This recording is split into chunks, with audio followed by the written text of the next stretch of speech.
Ladies and gentlemen, welcome to Southwestern Pirate Football live this afternoon on the SHNSports.com broadcast network. I'm Rob Hipp, along with my good friend and color analyst Galen Wellnicki, set for a beautiful day of football here in Belton, Texas at Crusaders Stadium. The Southwestern Pirates entering this afternoon's contest at 2-2. The Crusaders a perfect 3-0. But Galen, this is their first home game of the season, and they are looking to keep their clock rolling as they have been dominating teams here in the American Southwest Conference. That's the way they do it here. They've done that for years.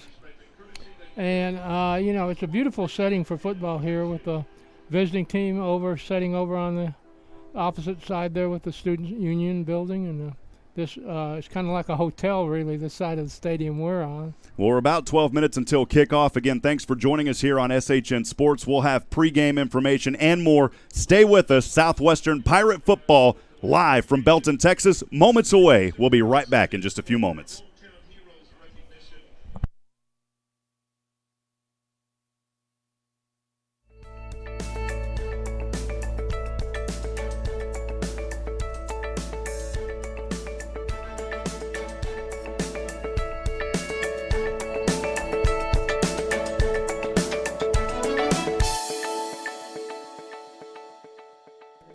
Well, welcome back to Crusader Stadium. Rob Hipp alongside Galen Wellnicki. Thanks for joining us this afternoon on the SHNSports.com broadcast network.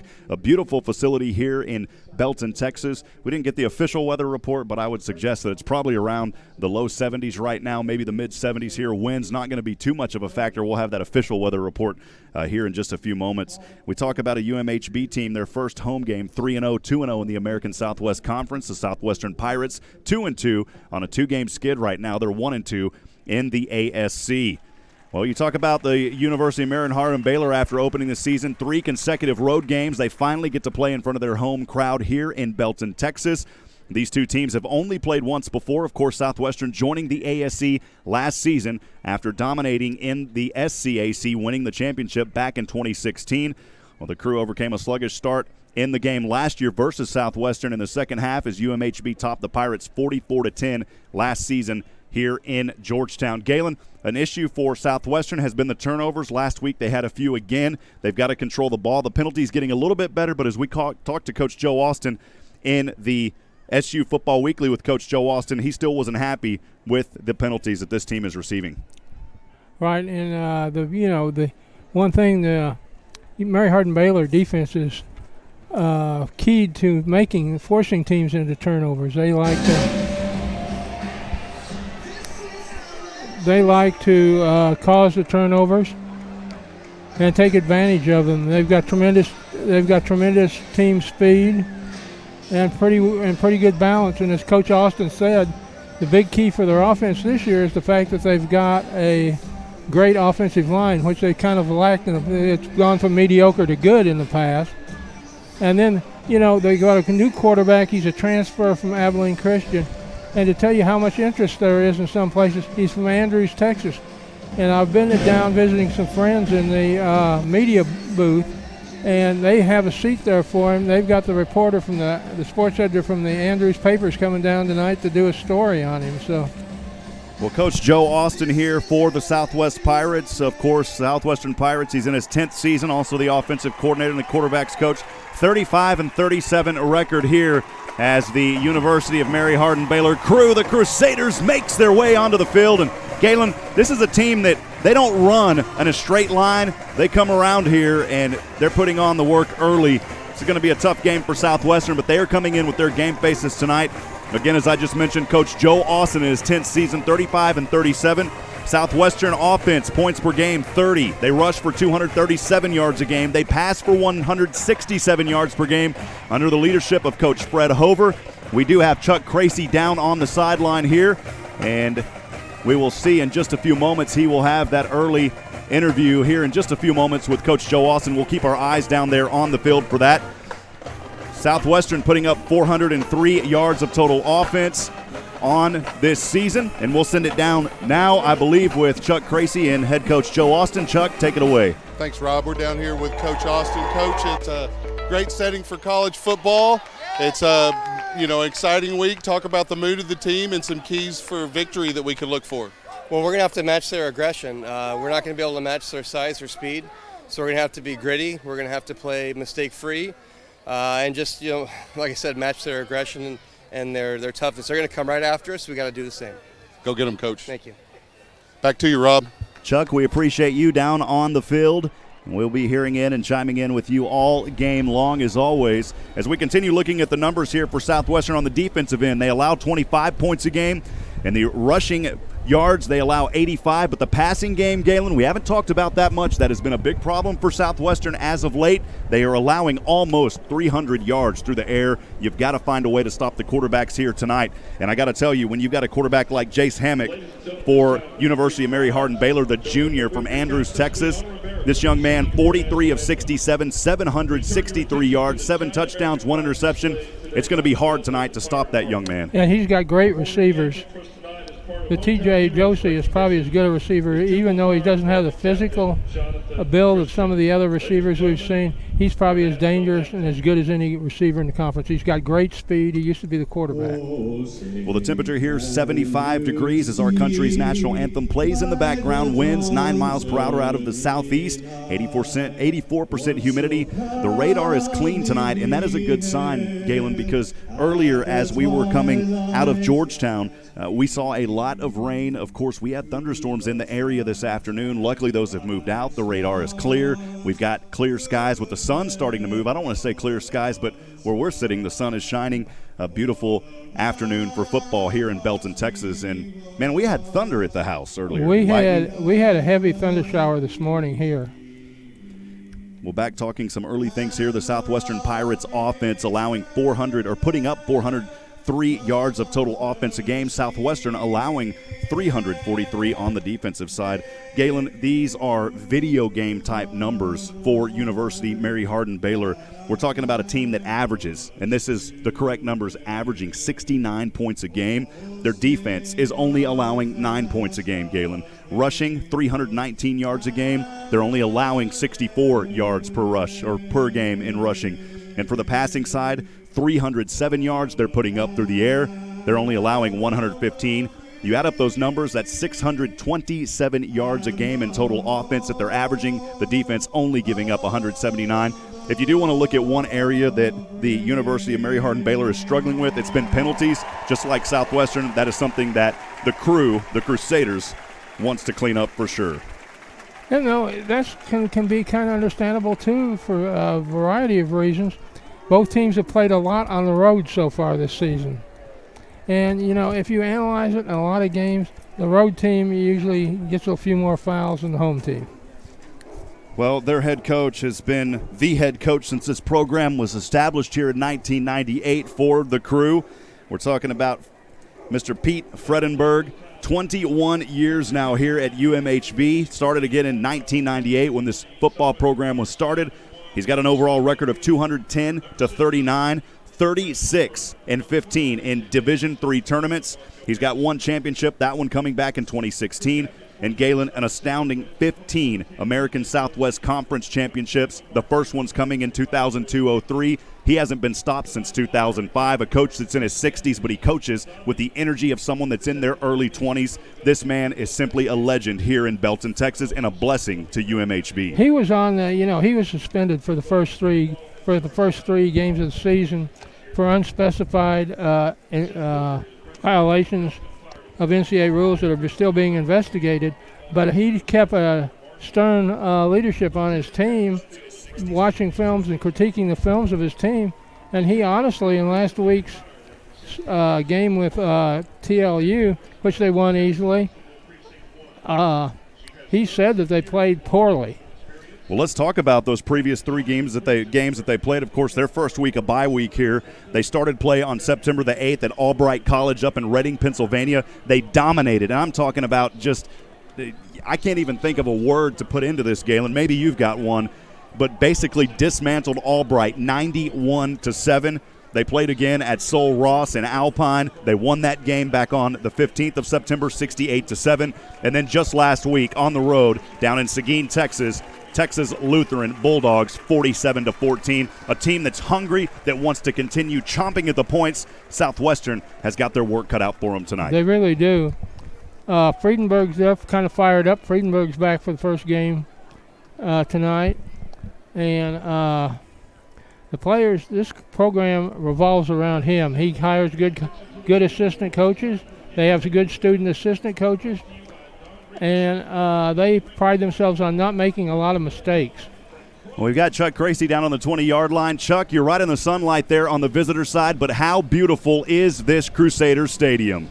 This is fantastic. I've never been in this position, in this type of setting, and I believe that's probably the case for some of these Southwestern players. We may have the biggest stadium in the Division III, but this setting is all college football right here. Well, Southwestern will receive this opening kickoff. We're about to get underway here in Belton, Texas. Thanks for joining us here at beautiful Crusader Stadium, a packed house here in Belton, Texas. When you've got a coach such as they do and you've got a winning team such as the Crusaders, your house is going to be packed every single day that they play their opening game here in the 2018 season on their own home field. Southwestern ready to rock and roll as well. Set to kick for the Crusaders is number 85, Nicholas Medina, in right toe to leather. This one will sell over to the right hash, and Southwestern will have it starting from around the 20, trying to dart through defenders and angling the way to the left side out of bounds for Southwestern. It was number 5, David Brandenburg, who also plays in that slot position on offense, Galen. And if I can remember correctly from the last game, Brandenburg did not play in the loss to Louisiana College last week. That he did not. He's ready to be back out on the field tonight. Southwestern led by their all-star, Frederick Hover, the 5'9", 190-pound junior from McAllen, Texas. And Southwestern will start first down and 10. They'll have the ball on their own 22-yard line to start this ball game. Hover in shotgun, one receiver to either side, has a back behind him, and Hover will elect to keep it here. On the option, still on his feet, crossing over, and a healthy gain on first down across the 25. Hover will be brought down at the 26. That's a great start for Southwestern's running game.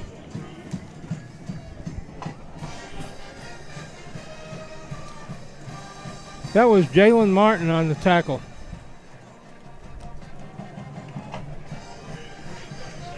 So a drive here for Southwestern again that's starting out on their own 22-yard line.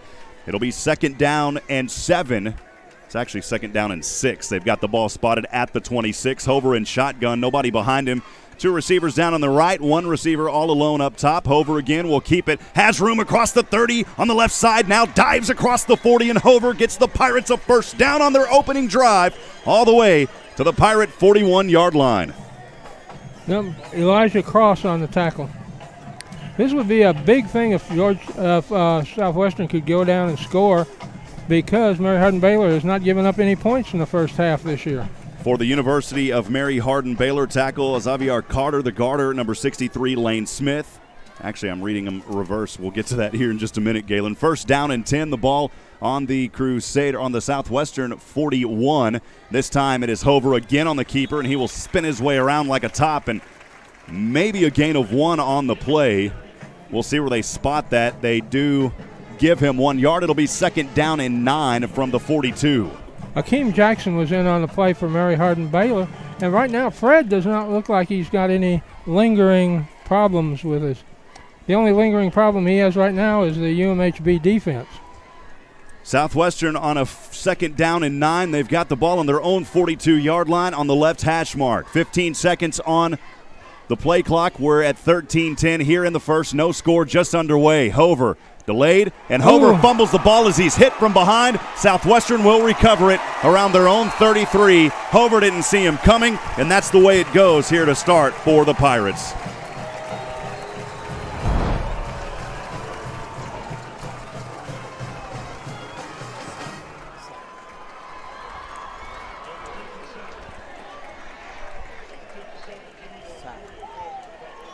Joey Longoria got the sack, and number 87 recovered the Alex Acuna, according to this, made the recovery. So the first possession for Southwestern after an impressive early start results in a fumble. University of Mary Hardin-Baylor and the Cru will have it on Southwestern's 32. Excellent field position here starting for the Cru, and quarterback Jace Hammock throws in the flats over the right side, and his receiver out there, number 4, drops the ball. That was close to being a backward pass, and the Southwestern defense quickly picked up the ball, but the referee told him not to go any further. Aaron Sims out there, the intended receiver. He also plays sometimes in that slot back position. 12:54 to go. Second down and 10 from the Southwestern 32. Hammock shotgun, a back to his right, 2 receivers to either side, standing in between the hash marks. Low snap, passes over to the left side into the hands of KJ Miller. And KJ putting a little okay on his step, the 5'8" sophomore from Orange, Texas. 12 receptions coming into this game, 208 yards. He averages 17.3. He's got a touchdown on the season. Aaron Robinson in on the tackle. Hammock and shotgun. It'll be third down and manageable from the 26-yard line of the Pirates. Trips to the right, one receiver as the Lone Ranger down to the left. Hammock trying to draw Southwestern off sides on a hard count. He's got a back to his right.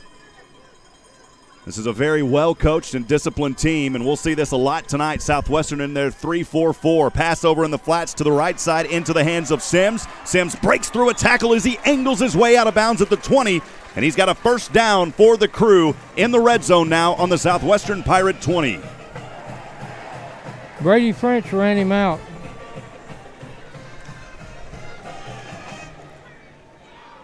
Southwestern defense trying to hold here. It was third down and manageable. It'll be first down and 10 now from the red zone at the 20. Hammock shotgun, one back behind him.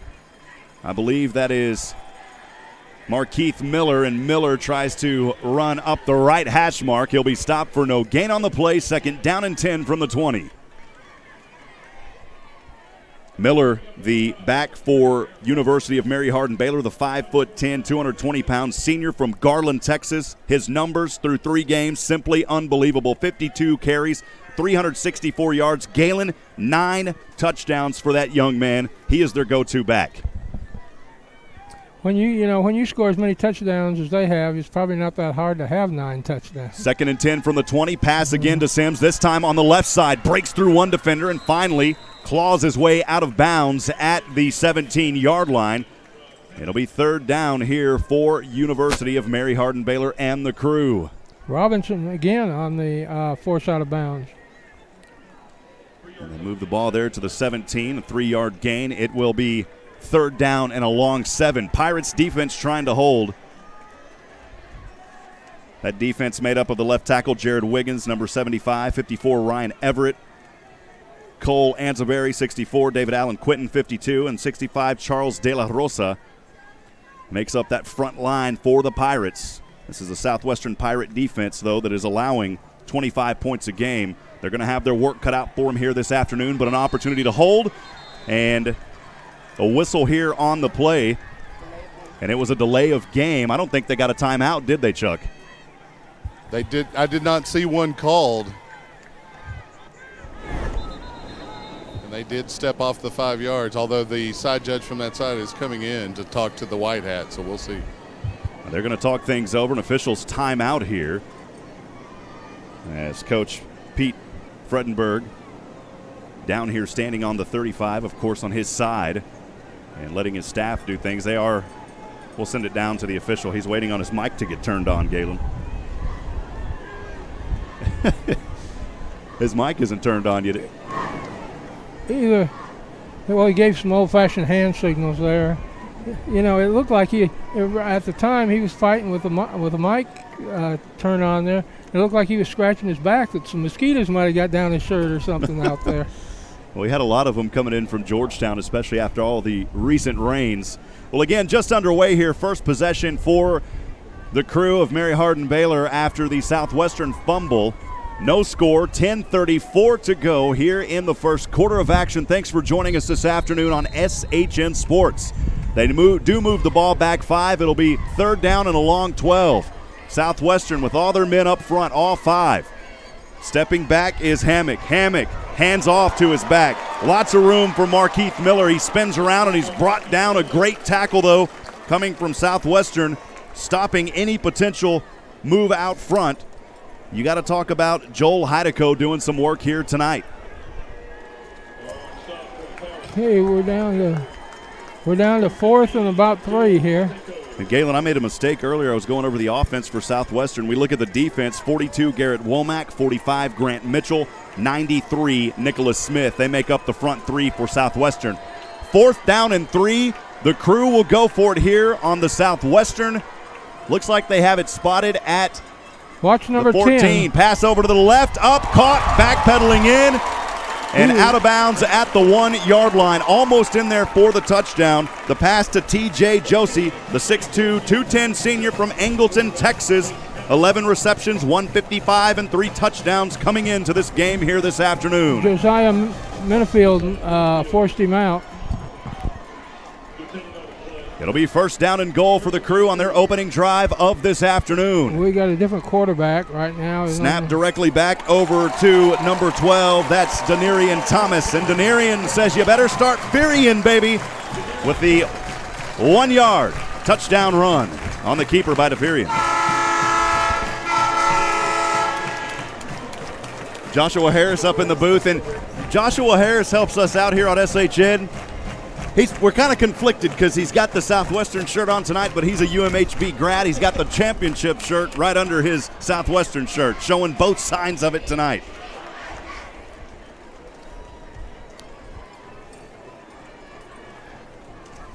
This kick off the left toe of Medina. It is up, and it is good. That actually may be Anthony Avila down there kicking. In any case, 7-0, your opening score at the 9:20 mark after that keeper by Denarian Thomas. That most athletic move of the night so far may have just been made by their mascot down there, doing a full splits down there to celebrate the touchdown. He's wearing the number 45 down there with the yellow plume on his hat. Chuck, we'll send it down to you. Your thoughts on that opening drive for University of Marion Hardin-Baylor scoring after the turnover? Well, the Pirates had their opportunities, having them in 3rd and 4th down situations, unable to stop them. And also, Mary Hardin-Baylor comes out in the Wildcat in a short yardage goal line situation, kind of caught the Pirate defense off guard, and we were able to punch it in quickly. We appreciate your work down there tonight. Thank you, Chuck Cracy. Again, at the 9:20 mark here from Belton, Texas, Rob Hipp alongside Galen Wellnicki. Thanks for joining us for Southwestern Pirate football here on the SHNSports.com broadcast network. Hey, if you're out there listening, Southwestern fans, for those of you that couldn't make it to the game tonight, and Galen, I got to talk about it. There is a lot of fans from Georgetown that did make their way down here across from us on the visitor side. But if you have a shout out, you'd like to talk about that over the air, we can read your text messages. Send a text to us at 512-522-9105. Again, that text line is open at 512-522-9105.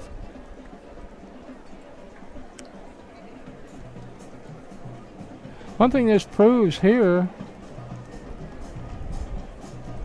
is that this is one of the cheapest entertainments in town, because you can come over here and you can get a good seat for $10 to $12, and there's not many other places you can do that.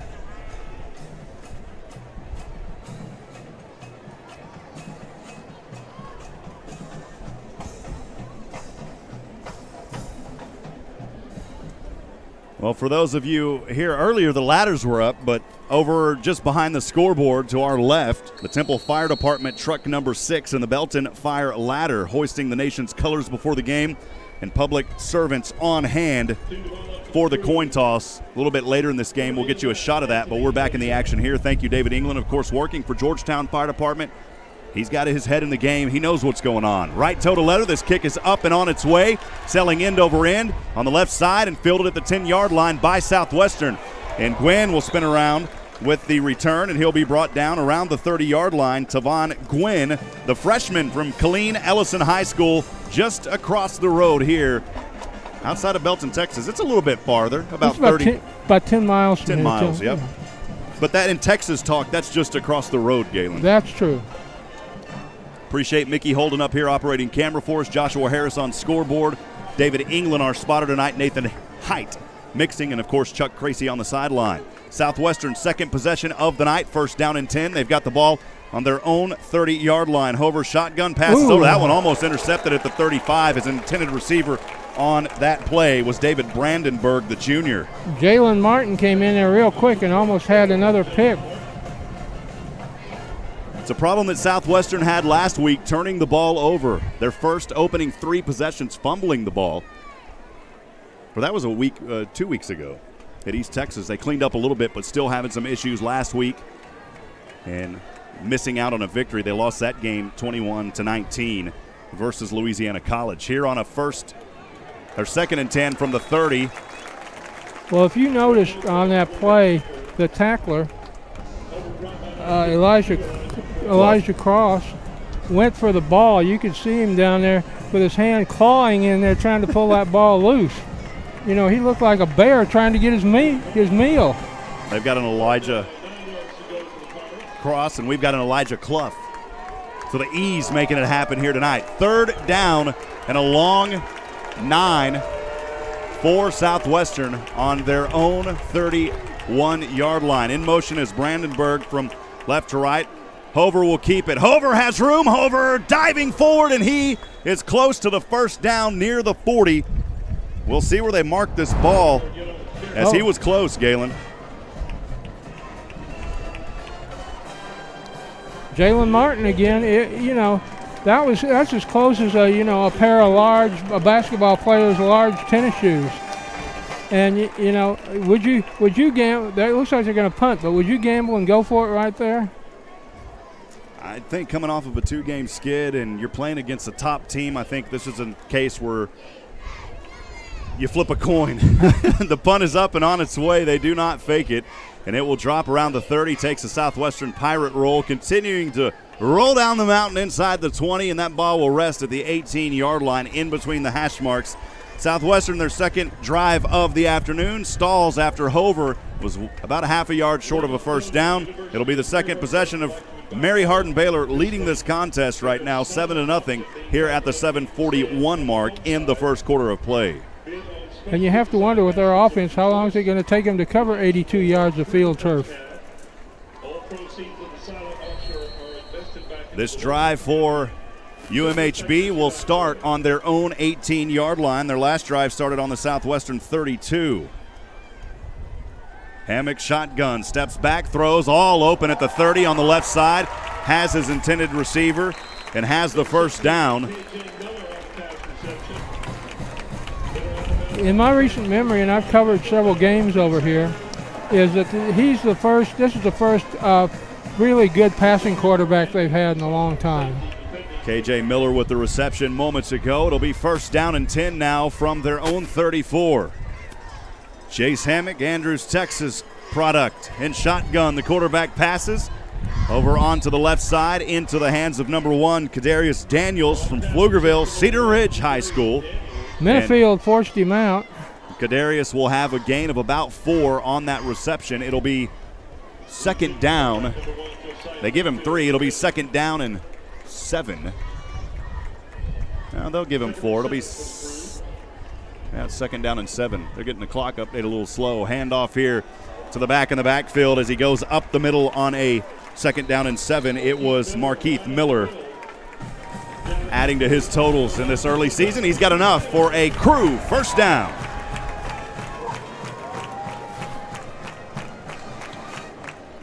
Hayden Smith was in on the tackle there for Southwestern. Splitting over to the right side, Janelle Reed from Fort Worth, Texas, as one of the receivers joined alongside. Top 2 on the right. It'll be first and 10 from the 46. And here on the keeper by Hammock, he doesn't run much. He's only carried 3 times for 35 yards. He's got a touchdown, but, when he does run, Galen, he averages 11.7. So we'll see if he's a more mobile quarterback than we thought. Christopher Crawford got that tackle. It'll be second down and 4, the ball on his own 48-yard line. Hammock over to the right side, high pass, but caught by his receiver. Still on his feet, dodging through defenders, angling out of bounds at the 35. It was K.J. Miller And Miller has been an unstoppable force early in this ball game. Aaron Robinson, the defensive back, in on the tackle for Southwestern. Tell you, they try to get the ball out there on the periphery and then use their speed, to take it downfield. Hammock in shotgun on a 1st and 10 from the Southwestern 36 and throws over to the left side, and it's incomplete. The intended receiver was Kadarius Daniels, and in on the coverage for Southwestern was Rosario Hernandez Jr., who we have had as a guest on SU Football Weekly with Coach Joe Austin. We have that show every Thursday night, 6 p.m. at the Sheraton Georgetown Austin Hotel. Come on down and join us. 6:06 to go. UMHB leads 7-0. 2nd down and 10 after the incomplete pass. The Crew have the ball on the Southwestern 36-yard line. Jace Hammock is not the quarterback this time. It is going to be into the hands of Denarian Thomas, and Thomas shaking and baking his way forward, still on his feet, and over to the right side. He'll be brought down out of bounds at the 5. A little trickeration play as Denarian Thomas, who has the 1-yard touchdown keeper in the Wildcat moments ago, comes in as quarterback again and picks up a huge gain back into Southwestern's red zone, deep in now at the 5-yard line. Great change of pace play there with a different quarterback. And Thomas will remain in as quarterback. To his left will be Markeith Miller on a 1st down and goal from the 5. Passing over right side corner, up and caught for the touchdown in the right corner into the hands of Janelle Reed. 13-0, 5:30 to go. Galen, we knew that this would be an offensive firestorm tonight by UMHB, and they're showing that early. And they're, it's a different situation when you have to adjust the two different quarterbacks with two different styles of play. And then you've got these receivers, which is a group, maybe the best receiving group in the conference. They may not have the outstanding number 1.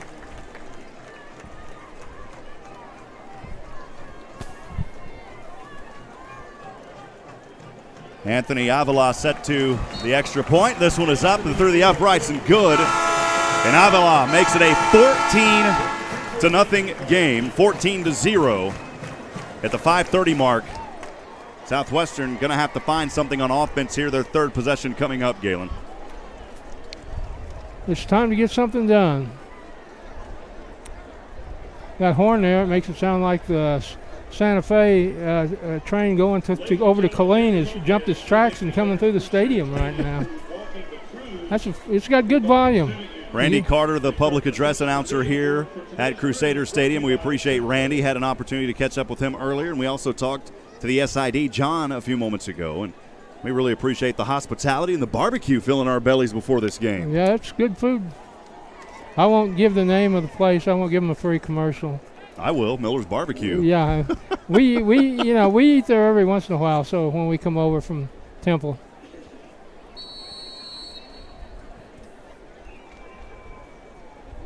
Avila set to kick this one off from the 35.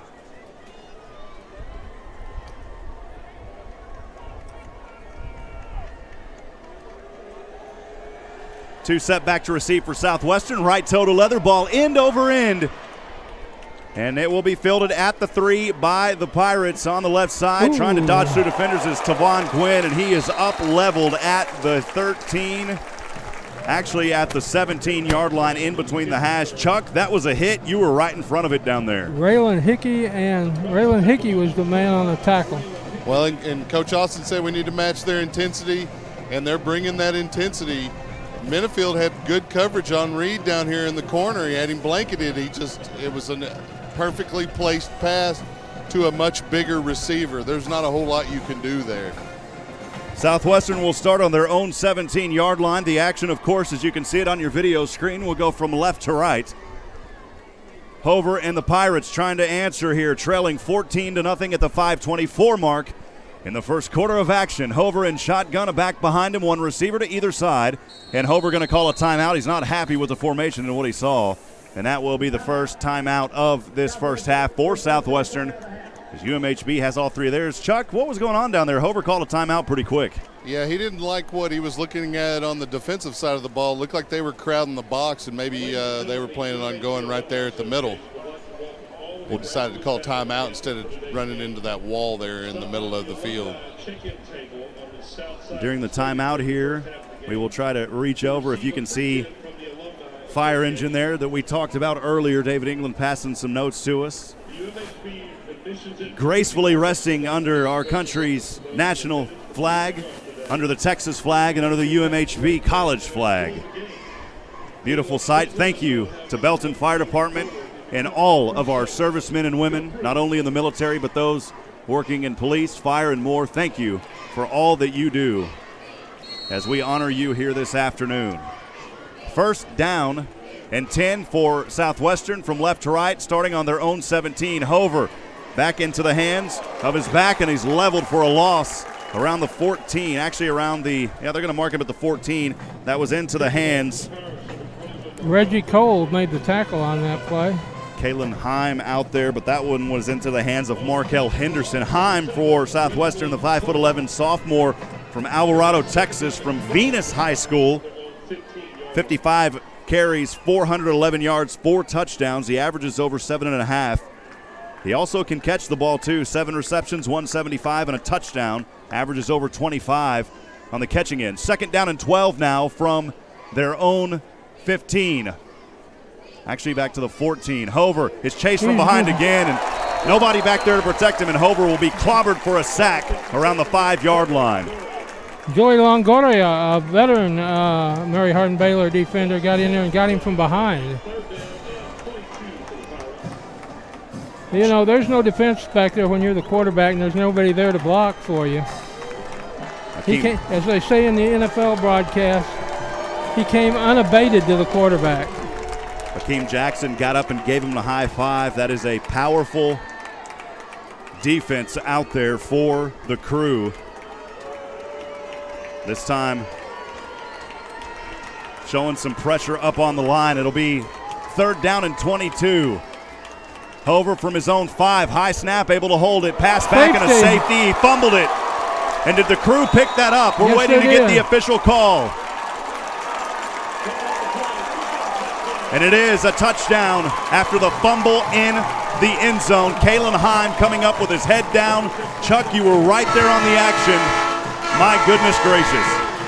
Yeah, the Mary Hardin-Baylor Crusaders are dominating the line of scrimmage, especially on their defensive side of the ball for the last couple of drives. And Hover just had no choice but to try to pitch it to Heim. And by the time Heim got a handle on the pitch, he was being hit and separated from the football. Longoria is having his 15 minutes of the game after everybody was celebrating with him as a long-lost relative after he recovered that fumble in the end zone. Avila with the extra point kick. It's up and through their uprights and good.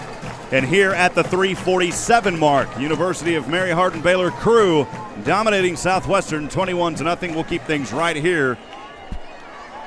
Southwestern, I keep talking about it. It's a rhetorical statement. We need a button up here, but they have got to find some rhythm on the offense. So far, UMHB showing why they're the number 2 team in the nation, according to the D3Football.com poll. And they've got to keep a hold of the ball. They can't, you can't give the other team the ball in the end zone. I think that's a cardinal rule of the game. All 3 touches for Mary Hardin-Baylor have resulted in scores. Southwestern will have their 4th opportunity here in this first quarter, trailing again 14-0 in Belton, Texas. Avila set to kick this one away from the 35-yard line in between the hash marks. 2 set back to receive for the Pirates. Brandenburg is one of those back there. Instead, it's going to go up to the left and to the hands of Tavon Gwynn. And Gwynn finds a lane up the middle across the 30, now on the left side of the 40, 45, spinning around, and he's brought down just shy of the 50. What a return by Tavon Gwynn, and Southwestern showing some life here on their 4th possession coming up. There's a flag down on the field, and the tackle was made by the kicker, who was about the last person who had a chance to. Well, the good news is that flag is in the backfield on the side of UMHB. Chuck, what did you see down there? Yeah, they were offsides on that kick, and those lanes have kind of been there on each of the kickoffs. but they've closed, and they didn't on that one. It was a nice return. Well, Southwestern will now have the ball starting out on their 4th possession in UMHB territory. They'll have it on the Cru 46-yard line. Over in shotgun, 2 receivers on the left side. One of those joined down on the right side, beg your pardon. One of those down on the right, the A.J. Daniels, as Hipp is in motion. Hover pitches back to Hipp. Galen near the 40 as he angled his way and knocked out of bounds on that left side. Took about 4 guys to get him down. About 3 of them hit him originally, and then somebody had to throw him out of bounds. Kalen Hipp, a solid runner. He's also a solid receiver, as we talked about on that last possession. Brandenburg will check back into the game. Devin Shaw heads over to the sideline. Brandenburg, number 5, 6 foot, 180 junior from Spring, Texas, Concordia Lutheran High School. Second down and 6, the ball on the Cru 42. Hover shotgun tight formation here. On a little misdirection, he will dump it off, and it's incomplete into the hands of Brandenburg. A little trickeration play as Brandenburg cut his way to the right side after Hover faked the handoff. Brandenburg in his hands, just not able to hold on to it. And Galen, he could have got 5 or 6 if he would have been able to hold that ball.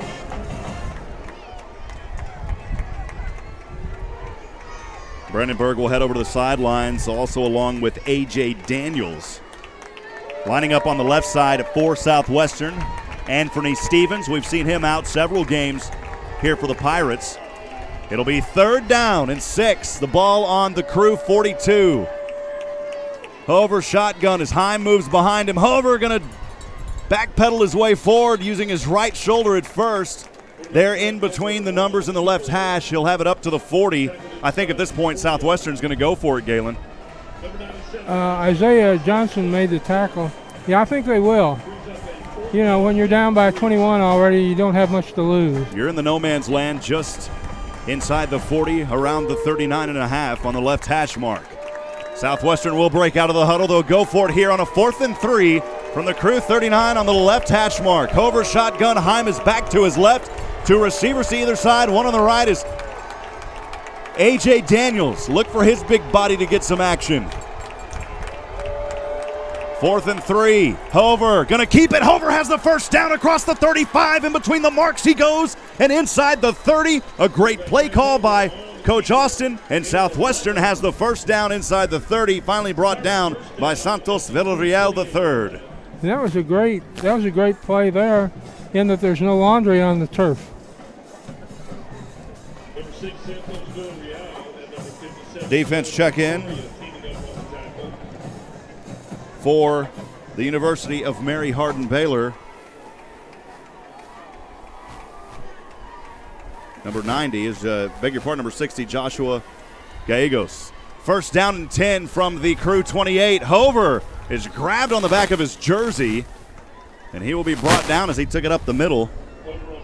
A gain on the play, though, and a pretty healthy gain of about 4. We'll see where they spot that ball. They spot it at the 25. It'll be 2nd down and 6 for Southwestern.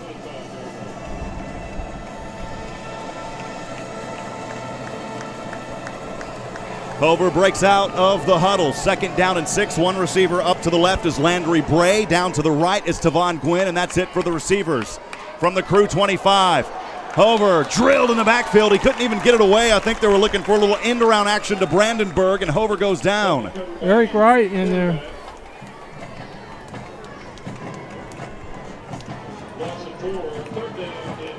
That'll move it back to the original line of scrimmage. 3rd down and 10.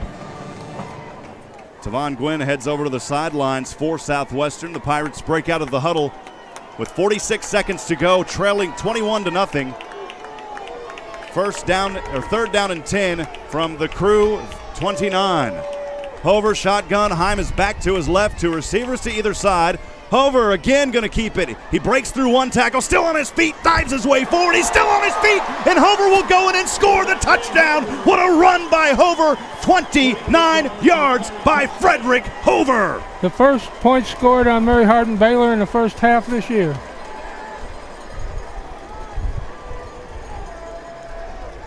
Frederick Hover breaking through many defenders. You can see it on the replay.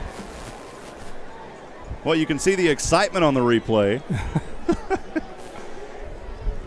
We didn't capture it quick enough. Extra point kick, right toe up, and Luke Fierce gets Southwestern some light here, 21-7 at the 23 mark. Chuck, your thoughts on that drive? What a run by Hover. That was a fantastic run to cap the drive, but I want to give credit to Hover throughout that drive as he waited for his offensive line blocking schemes to develop patiently and found lanes and found positive yardage. Other than the play where the snap was rolled back to him, fantastic drive by Hover. Way to lead his team down 21 to cut into that lead. Maybe a little bit of life here for the Pirates as they need it. They're only trailing now by 14. You talk about a team that was down 21-0. And then Hover on that drive coming alive. Galen, a drive that started out after the great return by Tavon Gwynn. Southwestern started out on the Mary Hardin-Baylor 46. They drove it down all those 46 yards, capped off by the 29-yard run on the keeper by Hover. 7-21 the score. The ball falls off of the tee, and they'll have to reset it here as Fierce. We're getting pretty near the end of the first quarter here with 23 seconds left to go. Fierce will kick this one from left to right. One back to receive near the 5 for UMHB. This will be a short kick. It'll drop just inside the 20 into the hands of UMHB, darting through defenders across the 30 on the left side. It was number 22, the kick returner for UMHB, Marquise Duncan. Mary Hardin-Baylor will start off in decent field position. They'll have it on their own 34-yard line. 19 seconds to go in the first quarter, and they have the lead 21-7. Good time to build some momentum with the defensive stop here. We've seen the change-up in quarterback a few times tonight, and now they go back to their starter on the 2 deep. Jace Hammock in shotgun from his own 34. Tries to hand this one off and brought down for no gain on the play.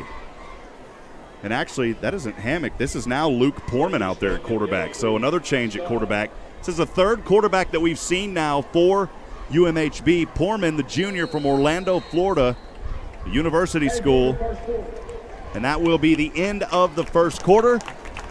Galen will step aside and take a quick break. It'll be second down and 11 after a loss of 1. 15 minutes to go here in the second, about to get started. We'll step aside. Southwestern Pirate football on the SHNSports.com broadcast network.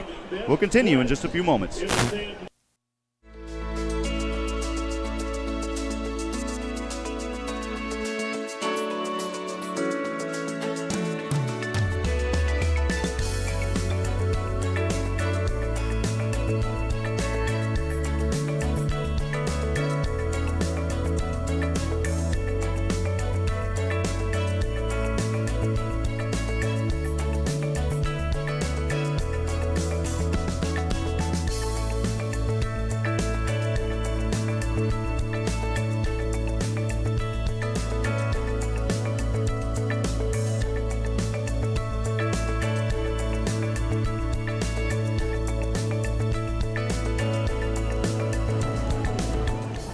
Welcome back to Crusaders Stadium. Rob Hipp alongside Galen Wellnicki with the rest of our SHN Sports family. 15 minutes to go, second quarter just getting started. We flip the script as far as the side of the field goes now. UMHB will go left to right. It's second down and 11 from their own 33. Handoff in the backfield to Marquise Duncan from San Antonio Reagan. And Duncan will bring the ball up to around the 36-yard line. It'll be third down and long. We'll call it third down and 8 for the Cru. We got one of their offensive linemen limping, was helped up, and he's limping pretty good out there, the right tackle. So it is third down and 8, the ball on his own 27. Stepping back is Poorman over the left side, up, and it is incomplete. That was a nice effort out there, though. It was intended for Demetrius Taylor from Clear Falls High School in Dickinson, Texas. And that'll be fourth down. Galen, the Pirates stop them on third. Need to put it back in the end zone again.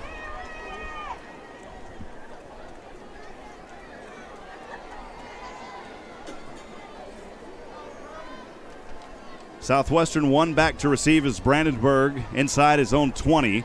Snap here on 4th down. The punt from around the 37. Up high, and Brandenburg will fair catch it just outside of the 25. They will mark it down at the 27, and Southwestern will have another opportunity to dig into this 21-7 deficit. Their last possession towards the end of the first quarter started on the Mary Hardin-Baylor 46. That 29-yard keeper by Hover is how we got to the 21-7 score that we're at right now, Galen. That coming with 23 seconds in the first.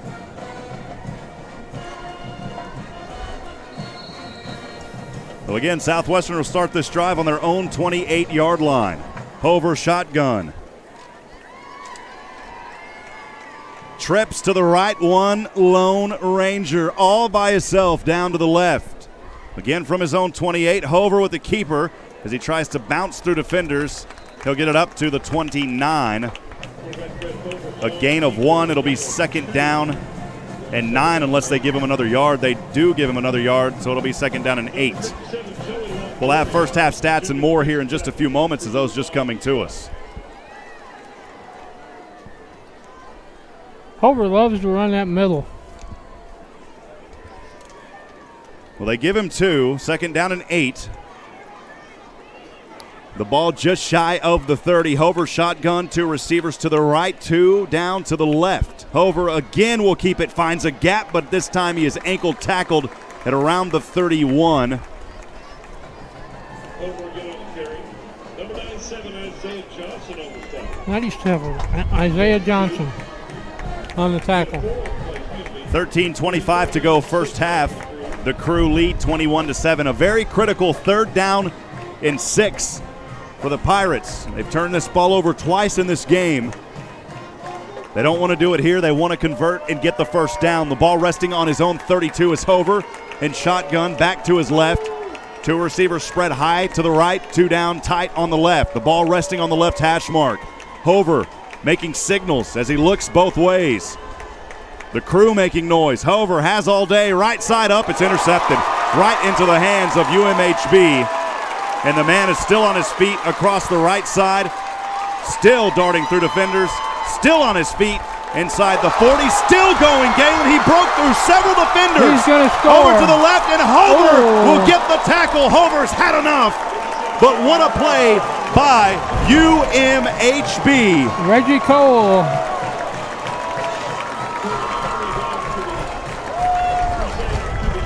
Reginald Cole all over the place, as you can see it on the replay, and it wasn't Hover, it was Brandenburg making the touchdown saving tackle. So Brandenburg coming up, but again, another costly turnover, the 3rd. And Galen, I just talked about it. You got to hold on. You can't turn it over. Not at all, especially when you're trying to beat a team like this. Mary Hardin-Baylor will have it on the Southwestern 14. And back a change at quarterback, back to our original quarterback, Hammock. And Hammock keeps it on the keeper. He'll be just inside of the 10-yard line. It'll be 2nd down and 5. 21-7 your score. UMHB with the ball. Also number 20, Dan Brockman. UMHB with the ball. And Hammock will have it 2nd down and 5 from the 9. Handoff over to his back, and still plowing his way forward through defenders. It was Markeith Miller, and Miller will be 1 yard short of the goal line. Markeith Miller on the carry down to the 1-yard line. That's another Crusader. Keeping up on the tackle, number 15. Number 15, Joel Heideco. Heideco making the touchdown saving tackle, but it may just delay the inevitable here, Galen. Back over, handoff, and Denarian Thomas with his 2nd touchdown. Actually, that's his 3rd touchdown, Galen. Denarian Thomas with his 3rd. Running it in and running up the score 27-7 with 11:30 to go in the 2nd quarter.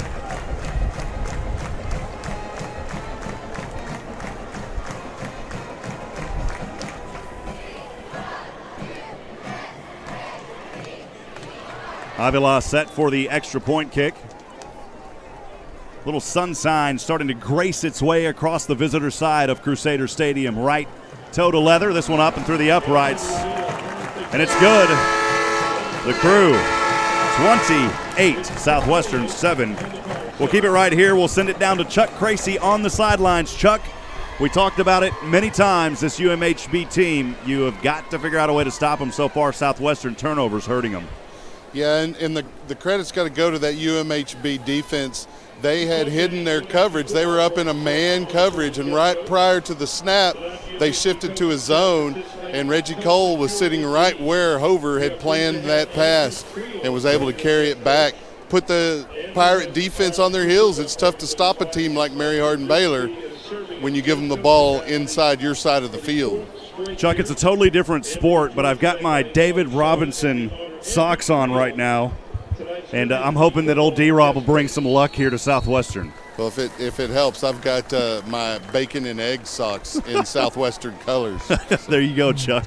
11:30 to go, 28-7 the score as UMHB will kick this one from left to right. Two back to receive for Southwestern. Savon Gwynn is on the right side. This will be a short kick, and Gwynn will have it at the 15 there on the right, and he will be leveled at the 20. Not much of an opportunity to return that ball. And actually it was Brandenburg, I beg your pardon, Brandenburg. Not much of an opportunity to return that ball. He was in the sunshine, Galen. And that kick was strange. It came out kind of off his foot like a breaking ball by a pitcher. Southwestern, their last drive, the fifth one of the night. An interception. Hover throwing another one. That drive started on their own 28. This drive starting on their own 21. The sixth time tonight, Pirates have had the ball. Hover in shotgun. First down and 10 from the 21-yard line. One receiver to either side. One of those up on the right is in the sunshine. The pass is to Sunshine, and he'll be knocked out of bounds, but after a Southwestern first down at the 35, Tavon Gwynn, he got the nickname Sunshine for a few moments out there as he was in the light. Waylon Hickey on the tackle. 35-yard line, depending on the play, number 25, Waylon Hickey. That's a Pirate first down. Barber Harris comes in for, actually it's Roselle Barber Harris. He plays offense too. He comes in on defense here for UMHB. First down and 10 for the Pirates, trailing 28-7, 11:04 to go here in the second. Hover on his own 35. Snap back, Hover looking right. Across the middle, has his man. It is Brandenburg, and Brandenburg has a first down into the Cru territory at the 45 on the U of the UMHB logo. Villarreal the third on the stop. I'll tell you what, they did a good job of trying to rip the ball out of his hands, and he did a good job of holding on to it. Sophomore free safety, number 2, Jefferson Fritz. Pirates moving the ball at the 10:40 mark here in the first half, trailing 28-7, first down and 10 from the Cru 45.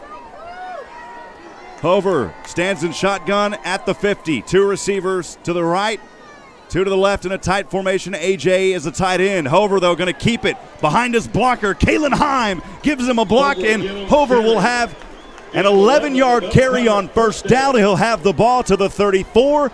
Southwestern Pirates coming alive here in the sixth possession of the night. Villarreal the third once again on the tackle.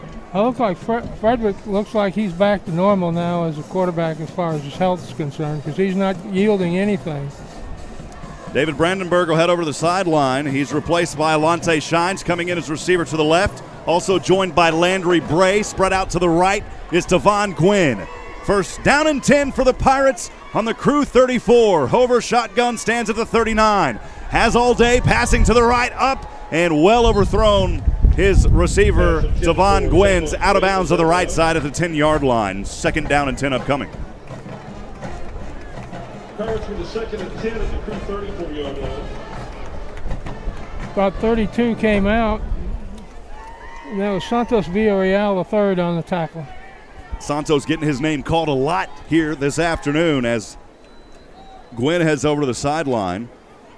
And checking in for the Pirates and playing receiver down on the left side now is Anthony Stevens. It's Stevens and Brandenburg to the left, two receivers to the right. Second down and 10, the Pirates on the Cru 34. Hover shotgun, And he will be smothered back near the 40. Wow, what a play by the Cru. Bringing the swords tonight, Joshua Harris. Junior defensive end, Eric Wright. Eric Wright on the tackle. And they weren't going to have anything to do with that option play that time. Chuck Cracy sitting behind Chuck Pledge out there. Chuck doing photos for not only Georgetown High School, but Southwestern Pirates. Chuck, when you get a moment, tell Chuck hello for us down there on the sideline. We appreciate him. Will do. 9:09 to go here in the first half. 28-7, third down and a long 14 now. The ball on the Cru 38. Hover is going to be smothered again. The sack at the 45. Wow, Hover goes down.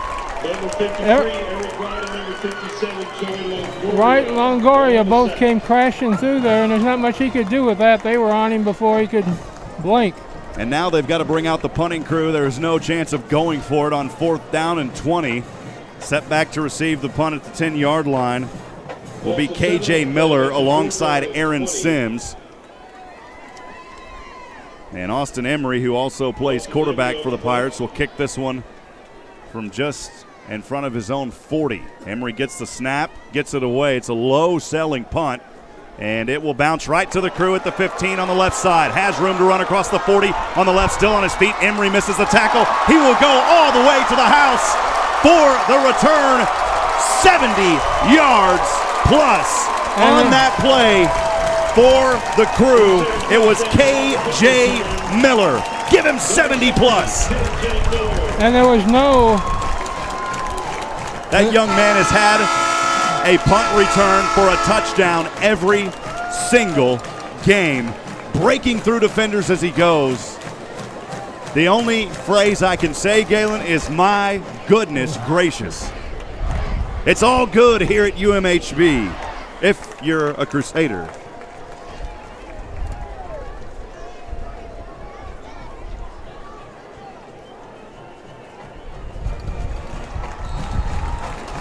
Extra point is up and good. And with 8:06 to go, the University of Mary Hardin-Baylor smothering Southwestern at the moment, 35-7. Chuck, I'll send it down to you. That was an incredible run by UMHB moments ago. Incredible display of athleticism and speed for sure, but he picked up a couple of blocks early. The Southwestern defenders were in their lanes, but those two key blocks sprung him into the open, and it was all speed after that. As Joshua sending us information, Joshua Harris behind us also running our scoreboard. KJ Miller every single game. That's the 4th time in a row now that he's had one back for a touchdown. That young man can run, Galen, and if you look at his numbers on the offensive end, lines up as a wide receiver, 12 for 208, 1 touchdown coming into this game. His numbers are dramatically going up. Again, 8:06 to go in the first half of play. Mary Hardin-Baylor in their home opening game of the season lead Southwestern 35-7. The Pirates will get the ball back. 2 set to receive for Southwestern, as Avila will kick this one away in just a few moments.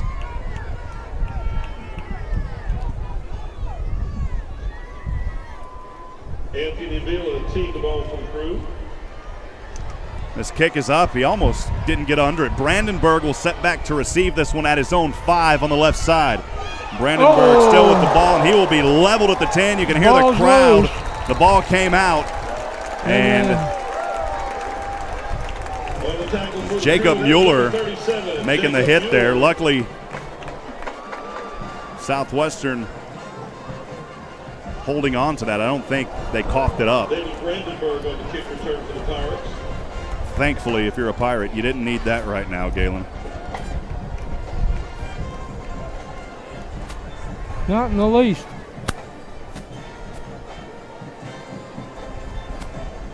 Hover and Heim head back to the field. Southwestern has it on their own 11-yard line. First down and 10. 89 yards to go. Seems like eternity at this moment. Brandenburg will get it on the handoff, and Brandenburg will spin his way around And he may only pick up 1 on the play. It'll be 2nd down and 9. Dave Jackson on the tackle. Second down and 9. Ball on their own 12-yard line. It looks like it may be a long 9 too. Ball resting on the 12-yard line. 2nd down and a long 9 for Southwestern on the right hash mark. Hover shotgun. 2 receivers to the left, 2 up on the right. Heim stands at his back. Hover going to pass up over the middle, and he throws a pick again. He tried to go into the hands of Daniels, and recovering the interception and running in is Barber Hills. Barber Hills with a 20-yard interception return.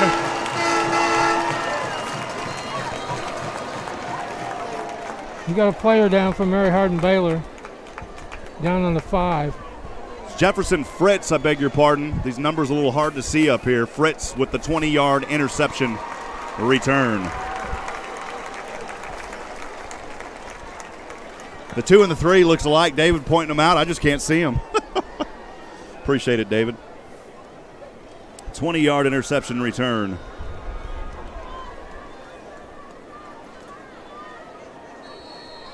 And the extra point kick here. Avila's foot's going to be hurting after this one, Galen.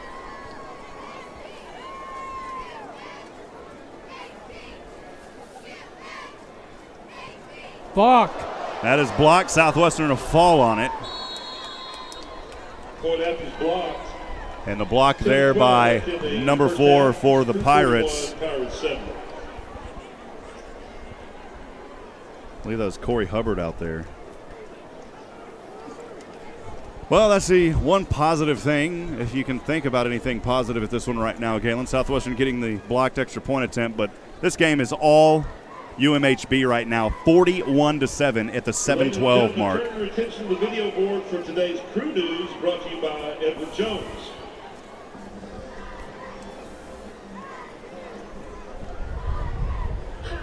Chuck, send it down to you. Your thoughts. Hover struggling here. I wonder if we're going to see Emery come in at some point. You know, that's a good question. That you're down big here. Still a lot of time left, a lot of football to be played, but you got to make some adjustments. Offensively, you can't turn the ball over like you're doing here in this first half. That pass was it was just high, and great blocking by the Mary Hardin-Baylor defense on the interception return.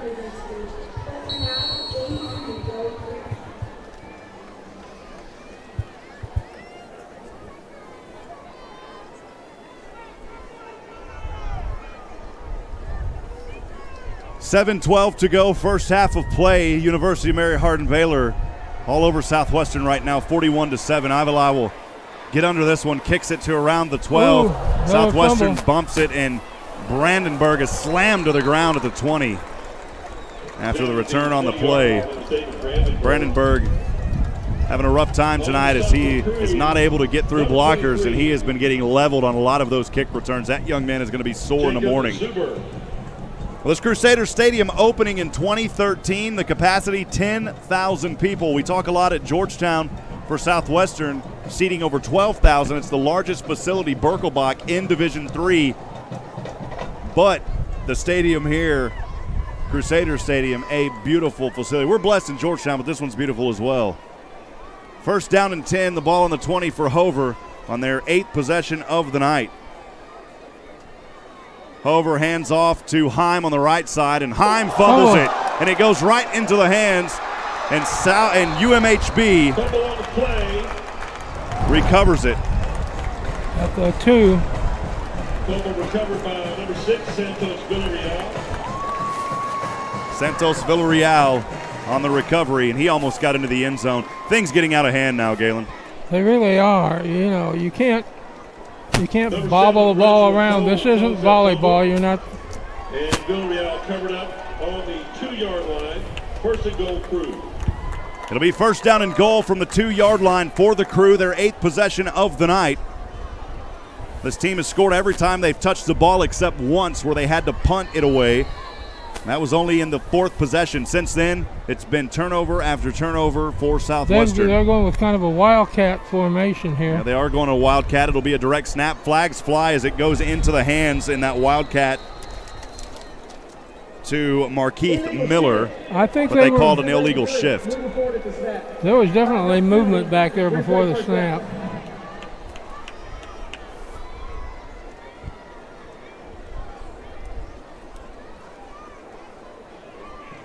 That'll move the ball back here as it was resting on the 2-yard line. That'll move it back 5 yards. It'll be first and goal from the 7.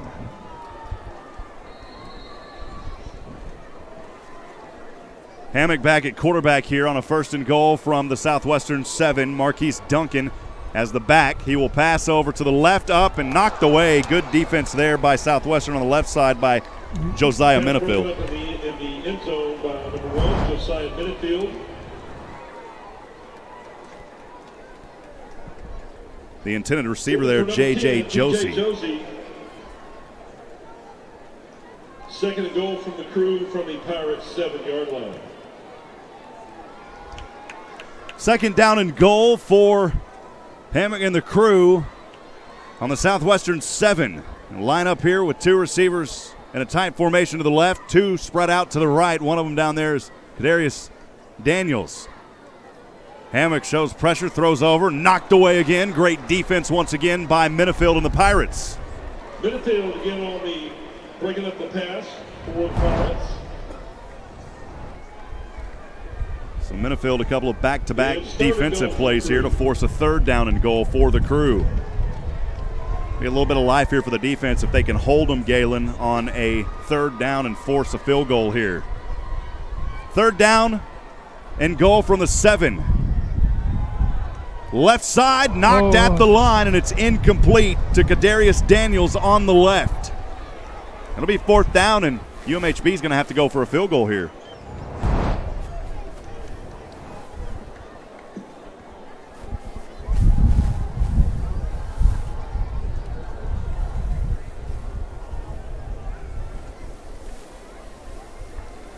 Good job there on the defense by Southwestern, tipping that pass. I think it was Eric Oval on that one.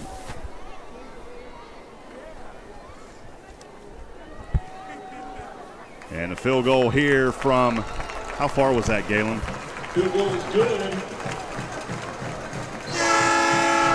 27. 27-yard field goal good for UMHB as they improve their lead now to 44-7. Avila putting on a kicking clinic tonight as well. They're going to have an ice bath for his foot there at halftime.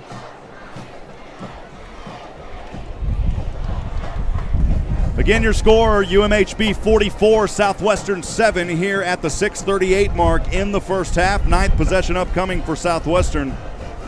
A lot of offense in this game. Just through the first quarter alone, as we go back and look, we haven't had a chance to get to this. Southwestern 17 plays, 48 yards, 17 plays for UMHB, 118 yards. Same number of offensive plays, but the yardage is out of this world for UMHB. Galen, that's just after the first quarter. Right. We'll get the second or the first half stats before too long. 2 set back to receive for Southwestern.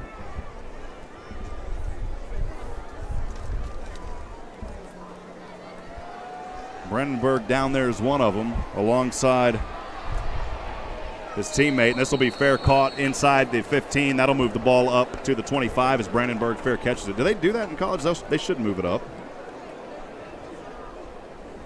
Yeah, that's the rule. They do it in high school too now. If you fair catch it before the 25, they automatically bring it up to the 25. It's that second down trophy you get nowadays, Galen. Right. No, it's actually a good rule. It helps protect those kick returners because you fair catch a ball down there, you've got guys running at you 100 miles an hour. You don't want to get plowed down. Southwestern with 6:38 to go, trailing 44-7. They'll have it on their own 25. First down and 10. Hover still in at quarterback. Heim in motion, and that's going to be a false start. Chuck, what'd you see down there? Yeah, the offensive line got a little ahead of the count there. Tried to get out on their block a little early. You credit the Mary Hardin-Baylor defense and their intensity for causing the offensive line to try to, leave a little bit early to get on their block. Well, the sun continuing to set behind us, and it's beautiful rays shining on the Ballcom Student Union building that's there on the visitor side here at Crusaders Stadium. First down and 15, the ball on the 20 for Southwestern, and trying to run this one over to the right side is Kalen Heim on the keeper. I beg your pardon, Fred Hover on the keeper.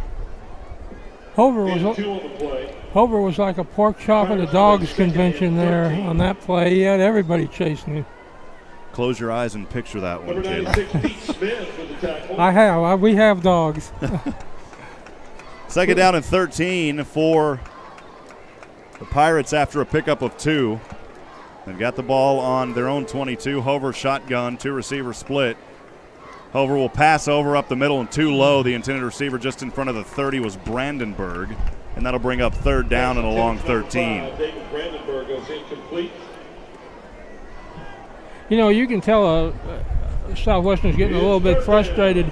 He kind of threw that ball out on a bouncing situation, taking up those little rubber pellets as it went, leaving a trail of those rubber pellets as it went out of bounds. Third down and 13. The ball on the 22-yard line of Southwestern. Hover, shotgun, stands on about the 17. Steps back, now he's going to keep it, and he's brought down immediately for barely back to the original line of scrimmage. I'll tell you what, he had an arm around him before he got to the line of scrimmage. Brings up fourth down and 12, number 96. Monte Smith and company there coming up with a tackle. He's from Pflugerville, Connolly. A lot of local Austin guys here playing for UMHB, and Southwestern will have to punt this one away from around their own 10-yard line on a 4th and 12. 2 set back to receive for the Cru on their own 45. Zimri will get this one off the right foot. It'll sail up into the air. A quick punt and fair caught at the M logo just in front of the 40 or 50-yard line, beg your pardon, by none other than KJ Miller, who has been a showstopper tonight. You better hit the record button, friends, for this young man. Fair catch for the Cru at their own 46-yard line. Back in the day, you had to get the tapes ready, Galen. You don't right. do that. Now you just hit the record button on the DVR. And, you couldn't do anything with the old 8mm. If you want to get back in my days, and I think we may have used something else before the still pictures. UMHB on their own 46 on their 9th possession of the night. First down and 10. And a keeper here as they switch up quarterbacks once again. It's Luke Poorman, the junior. Poorman on the keeper. Maybe gains 1. They're going to say no, he only gained none after he ran to the right side. It'll be second down and 10. The ball resting on the 44-yard line. Boy, what a beautiful afternoon this is shaping up to be. The window wide open here in the radio box. Despite the score, it is still beautiful to be here. Galen, second down and 10 from his own 46 as Poorman. He will hand off to his back, Duncan, and Duncan on the right hash mark. A decent gain to the 49. It'll bring up third down and 7. Tackled by Yusuf Sham. Third down and 7 on the right hash mark. Southwestern defense trying to hold again. They did it once tonight and forced one punt. They're going to try to do it here again. Again, third and 7 from his own 49 is Poorman. He stops and looks over to the right side of the field to get some play calls by Holton Einkoff. Poorman, the third quarterback that we've seen tonight. Steps back, throws over the middle, has his man wide open, is none other than the showstopper, spinning around, still on his feet, breaking through defenders, and has the first down is KJ Miller. They're on the left side. They finally brought him down, the Pirates did, at the 43-yard line. Foreman finally with the tackle, but another first down for UMHB at the 3:42 mark. Hayden Smith on the stop. He's trying to make a highlight film of his own tonight, just on tonight's game. 3:29, clock ticking. UMHB leading 44-7. as the crowd is just making the same sound all afternoon, chant after chant. From the Southwestern 44 on a 1st and 10. Poorman, flags fly on the right side. Poorman still on his feet, trying to dodge two defenders. That young man just needs to slide, and he is finally drilled to the ground by Southwestern on the keeper. Not much in the way of that play. And on the left side, the tackle there made by Hayden Smith. Josiah Minifield over there as well.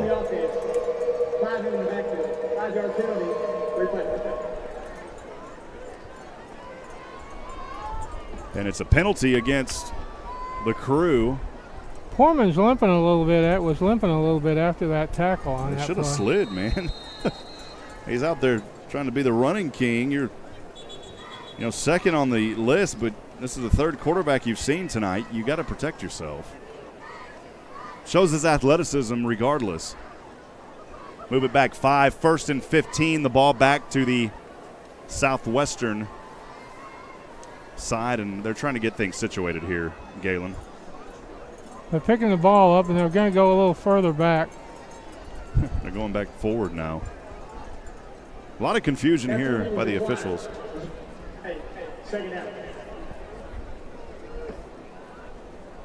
They say after the review? They declined the penalty. I'm hearing things. I said, wait a minute, you don't have review up here in D3. One day maybe.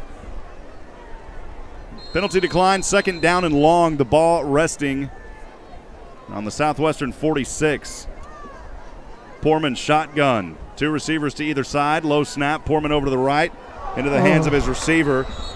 And incomplete. Great defense there by Southwestern. Intended for number 4, Aaron Sims. Aaron Sims, the intended receiver. We've called his name several times tonight. It's good defense out there, though, by the Southwestern Pirates on that play.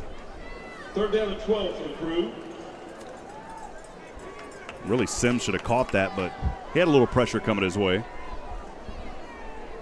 3rd down and 12 for the Cru. Southwestern defense trying to hold from his own 46. Deep pass up over the middle, has them all open, and Sims will have the 46-yard touchdown dart from the fingertips of the freshman, actually the junior, Luke Poorman. 46 yards. Poorman to Sims, and UMHB pouring it on.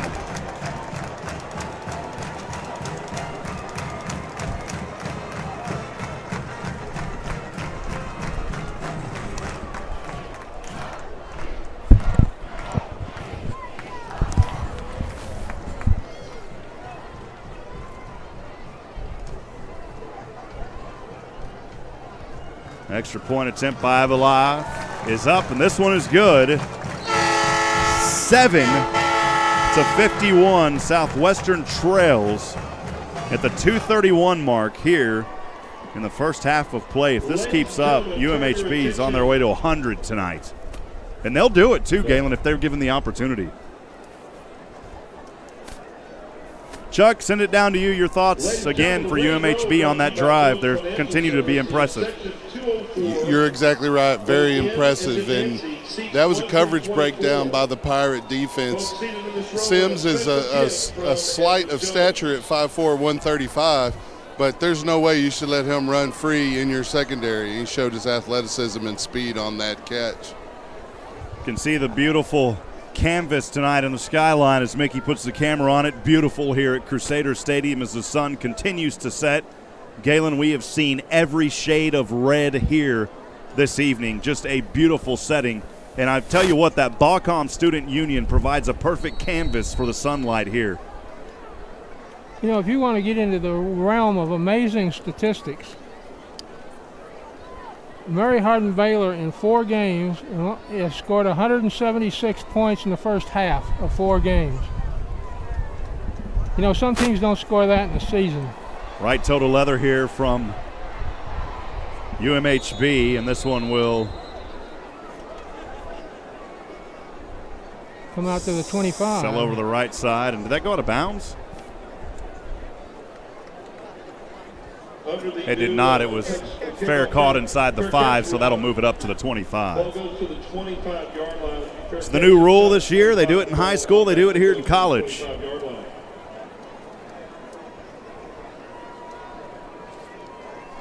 lot of folks on our Southwestern Pirates stream tonight. We appreciate you joining us. Maria Navarro, that one kid, Christy Hicks. Maria, we appreciate you joining us every week here on SHN Sports. On a first down and 10 from his own 25. And the keeper by Hover to the right side. He'll have it up near the 30. Jalen Martin again. He's getting his name called a few times. 5-yard carry. It'll be second down and 5, Galen. The way he's playing, he may get a few more pork chops at the training table.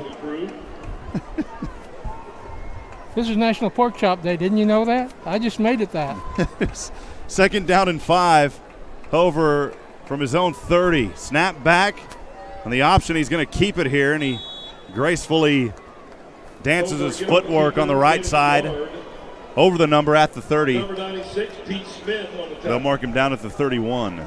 It'll be third down and 4 on the right hash. I think, to gracefully say this, I think right now we're trying to run the clock down here in the first half. 1:32 on that clock. UMHB a commanding 51-7 lead. Pirates still trying to show a little resiliency here. Hover and shotgun on a 3rd and 4 from his own 31. 2 receivers either side. Hover finds room. Hover dives. Hover's got the first down in between the marks at the 37-yard line. First down for the Pirates. That's our old friend Joey Longoria again in there on the tackle. I was trying to think, why does Longoria sound familiar? I was thinking of Eva Longoria back in the day. Tony Parker. We won't go into all that. I love the Spurs, baby. First down and 10 from the 37. Hover. Fake hands off to Heim. Now he passes to him in the flats, and Kalen Heim can't hold on to it. We haven't seen the Heimrich maneuver in a couple of games. Second drop tonight by Kalen Heim. He's been kind of a missing figure tonight, really, when you look at the statistics and at the game.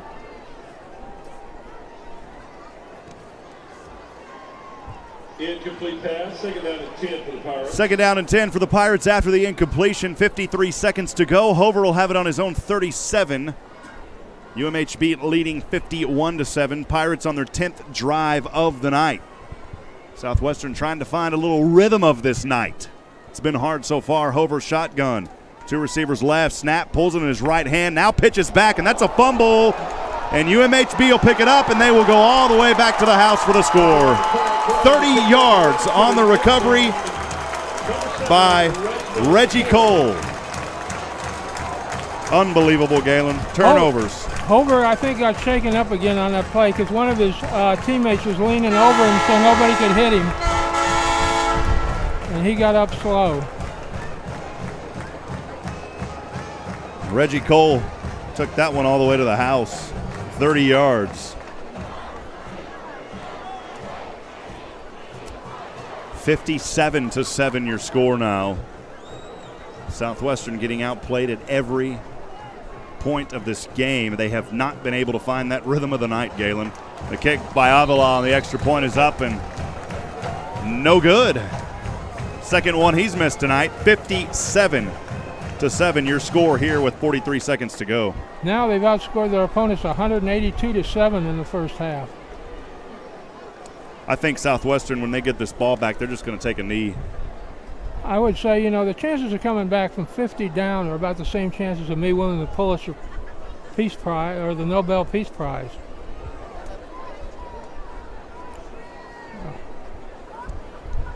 That was only in the NAIA.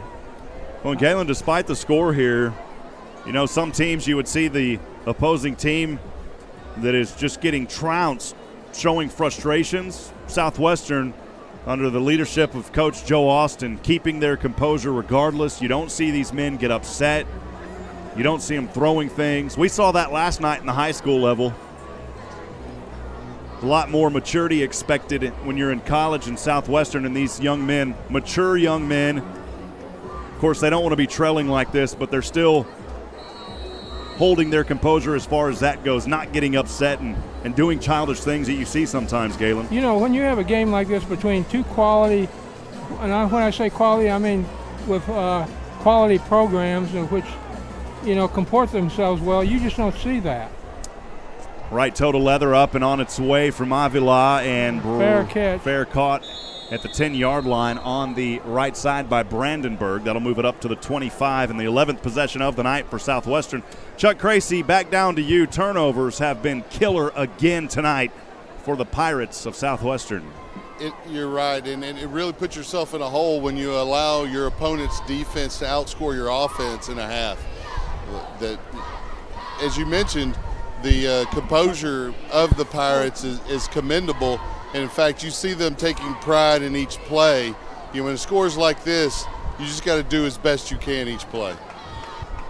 Hover's back out at quarterback again, even after appearing to be shaky. First and 10 from his own 25. Hover will get the snap over to the right side, and he'll be brought down at the 30 for a short gain. 34 seconds on the clock and ticking here in the second quarter. That's Kevon Shepard on the tackle. I've noticed a couple times the last two plays, the snap has come back and he's had to reach out with his one hand and make a one-handed grab and that's not helping your timing any at all. Clock at 15 seconds. Hover taking time here on a 2nd down and 6 from his own 29. Over on the left side to Kalen Heim, and he is drugged down, and that will do it for the first half. At the end of the first half, UMHB dominating by 50, 57 Actually, we've got one play left. They stopped the clock with 4 seconds. Now they ran it down. Yeah, they let it go down now. 57-7 here at the end of the first half. We'll step aside and take a quick break. We'll have halftime stats and more.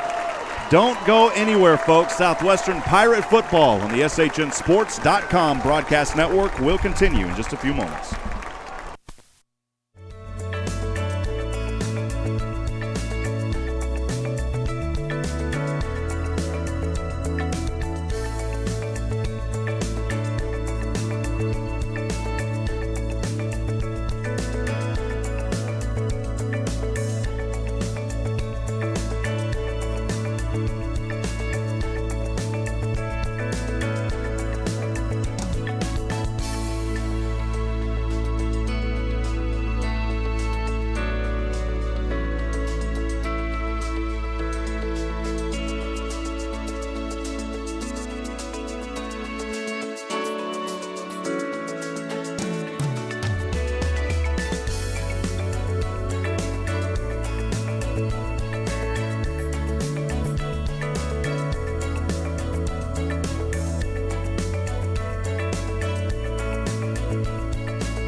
Well, ladies and gentlemen, enjoy the sights and the sounds of the UMHB Crusader Band. We'll be back with halftime stats and more here at the half. 57-7, UMHB and their home opener of the season leading the Southwestern Pirates.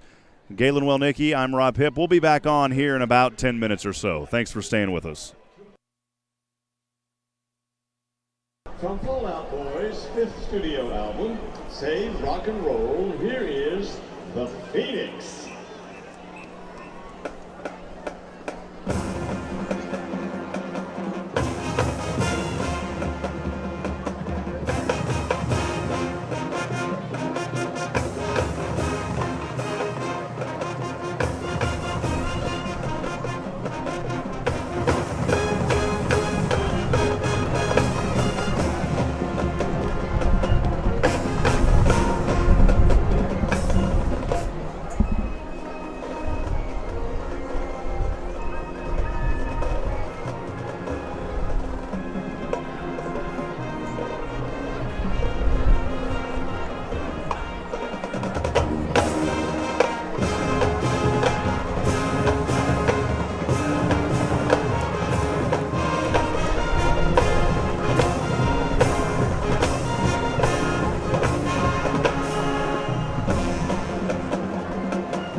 popular music from South Korea. The K-pop boy band BTS broke into the United States music scene with this hit, remixed by American DJ Steve Aoki. Here is Mike Drop.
Joining the Black Shirt crew on the field, UMHB is proud to present the national award-winning Sabre Bells dance team.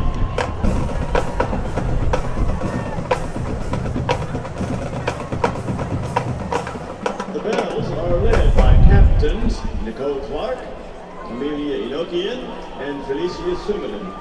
And now, put your hands together for their pond routine to the hit song from the 1987 movie, Beverly Hills Cop 2, Bob Seger's Shakedown.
Ladies and gentlemen, UMHB is proud to be celebrating our 4th annual Hometown Heroes at tonight's 2018 home opener. First responders from across Central Texas are in attendance at tonight's game, and we are thrilled to be able to honor and recognize them for their service and their dedication. These brave men and women took out time out of their busy schedules this evening to set up these static displays before the game and show their support of the crew with their attendance at today's game. We welcome some of those first responders to the field at this time. These men and women represent police departments, fire departments, the the Bell County Sheriff's Office and ambulance crews all across Central Texas. Please join me in thanking all of the hometown heroes in attendance at today's game for their dedicated service. We appreciate all you do and hope you enjoy tonight's game. Thank you. Let's go Cru.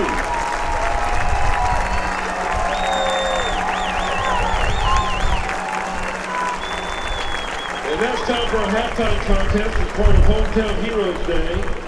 We have a special race using fire equipment provided by the Belton Fire Department. Our 3 contestants will have to put on fire uniforms and equipment and then complete an obstacle course designed by the Belton Fire Department. The first one to complete the course will win a prize package from Slovakic Sausage. Today's contestants are Anthony Tharp, Steve Villalobos, and Dylan Birdsall.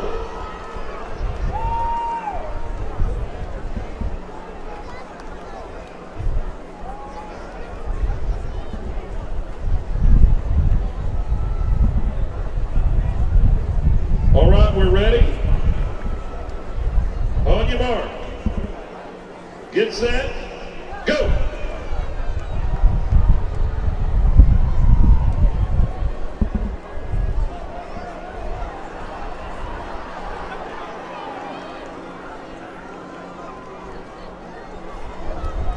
Everything's pretty even up right now.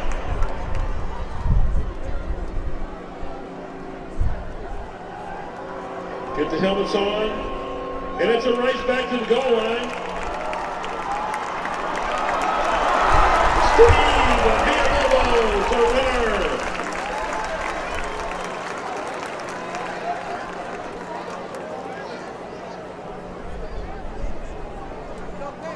Congratulations to our winner, and our special thanks to the Belton Fire Department for their involvement in tonight's race and tonight's game. Also like to thank Slovakic Sausage for providing tonight's prize.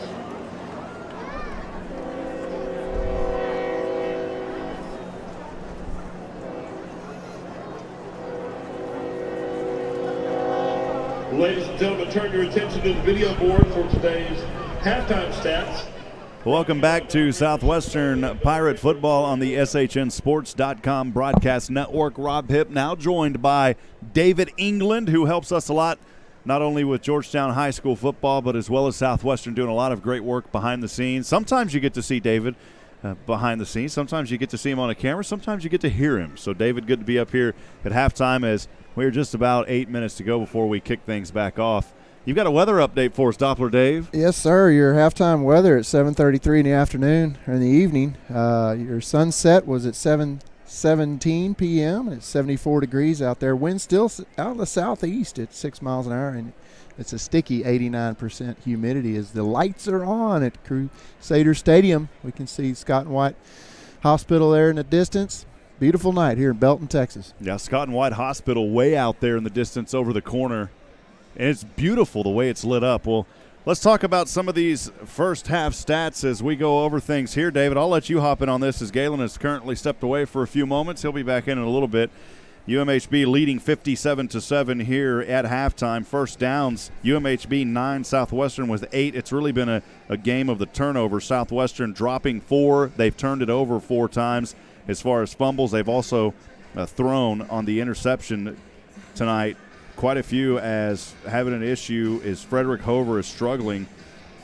And you look at these stats, and I'm just trying to glance over things here. Rushes, 30 carries for 55 yards, 14 carries for 74 yards. Passing, 34 yards of net passing compared to 115 for UMHB.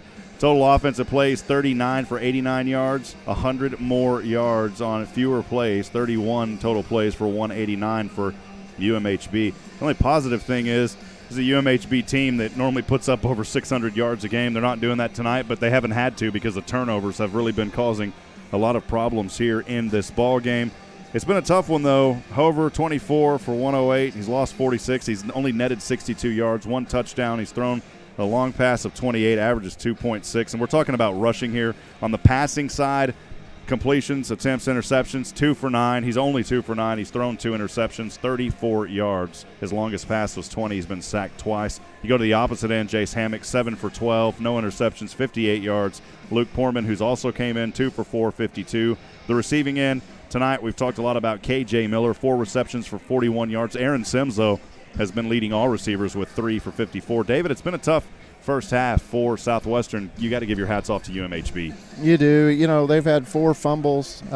Southwestern's had 4 turnovers.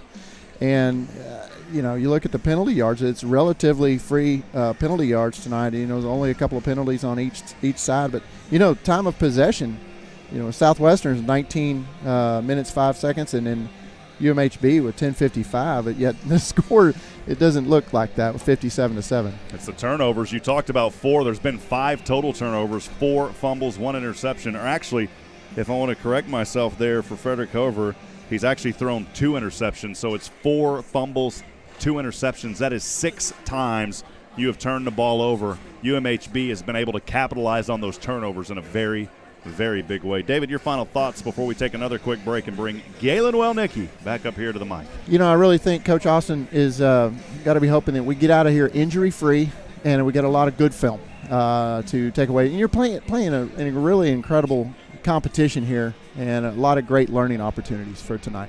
Well, David, appreciate all the fine work that you do. Thanks for being up here in the booth with us. We'll step aside and take a quick break. Don't go anywhere, folks. Georgetown Southwestern Pirate football continues in a few moments here on SHN Sports.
Ladies and gentlemen, welcome back to Southwestern Pirate football on SHN Sports. Rob Hipp alongside David England. We'll send it down to Chuck Cracy. Chuck, what does Southwestern got to get rolling here? They've got their work cut out for them in this final half of the game, my friend. Yeah, you just really want to work on improving here.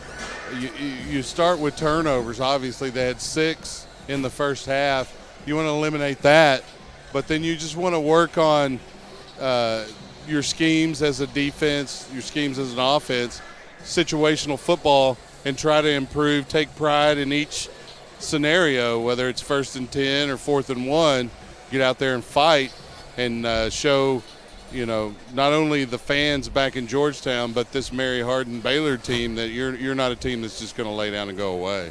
Well, Chuck, we appreciate you down there in the vest tonight, looking sharp, my man. Down there alongside Chuck Pledge as well. We appreciate Chuck and all the fine work that he does in the Georgetown community. So thank you, Mr. Pledge, as he has taken a seat and taken his photos tonight. We're about a minute to go before we kick things off here in the third quarter. Southwestern will kick this one off. UMHB set to receive. The score right now, 57-50. 57-50. I mean, 57-7. Thank you, Galen. I was checking you. We got a. Well, the lights went out and my brain kind of went out for a minute, man. I have a small light if you want to do that. Well, Hardin Simmons is laying it on East Texas Baptist tonight badly. It's 38-7 in the second quarter. What was that score again there? 38-7. Wow. The UMHB makes their way back onto the field. Southwestern came back on moments ago. Of course, UMHB tonight in their purple jerseys, white numbers, white pants, trimmed in purple and gold. Southwestern white jerseys, white pants, numbers in black. And they've got their black helmets, white face mask, and the Southwestern logo on the side, the Pirates logo. Special welcome, hello to all of our friends back at home in Georgetown as the clock ticking down, and we are just about to get set for third quarter action here on the SHNSports.com broadcast network. Say a special hello to Mr. Kevin out there listening as well, Mickey's better half, so we wanted to welcome you into the broadcast and say hello to you as well. We appreciate it, and wanted to say thanks for letting Mickey come hang out with us on the weekends. We certainly appreciate it. She does a wonderful job on the camera. So thank you to Kevin and thank you to Mickey for all the fine work that you do here on SHN. Honored to have what we call the SHN family. Couldn't do it without them. Nathan Height back there rocking and rolling, and we are about to get rocking and rolling up here tonight. You can check out the SHN family real quick there. Nathan flipping over, David England, Joshua Harris. I'm kind of hidden back over here in the corner. Thank you for joining us as we're about to get back in action here tonight. Southwestern set to kick this one away. It'll be Luke Fierce from right to left. And Total Leathern, a very short kick, and that is going to be excellent field position for UMHB on the right side across and trying to get across the 35, still on his feet, pushing his way forward. Is Denarian Thomas, and he's finally brought down near the 35. They'll mark him down at the 34, Galen. Got a little chippy there for a minute there. Number 4 for Mary Hardin-Baylor and number 7 for Southwestern kind of had a little bit of pushing, and then number 4 gave him a real good shove with his arm. The Crew will start out on their own 34. First down and 10, just underway. 14:53 to go here in the third quarter. The Crew leading 57-7. And it is a new change at quarterback. It'll be Denarian Thomas, who's been in there tonight several times. Denarian will get the snap back, and he hands off to his back on the right side, trying to go on that right hash mark. The ball carrier there, Markeith Miller. And Miller gets a healthy gain on first down. It'll be second down and 6. Christopher Crawford in on the tackle there.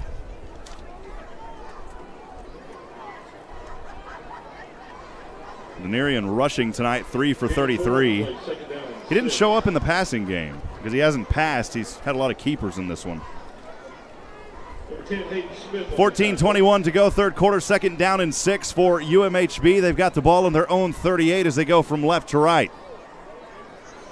Stepping back over the middle all alone, has a man and will have the touchdown.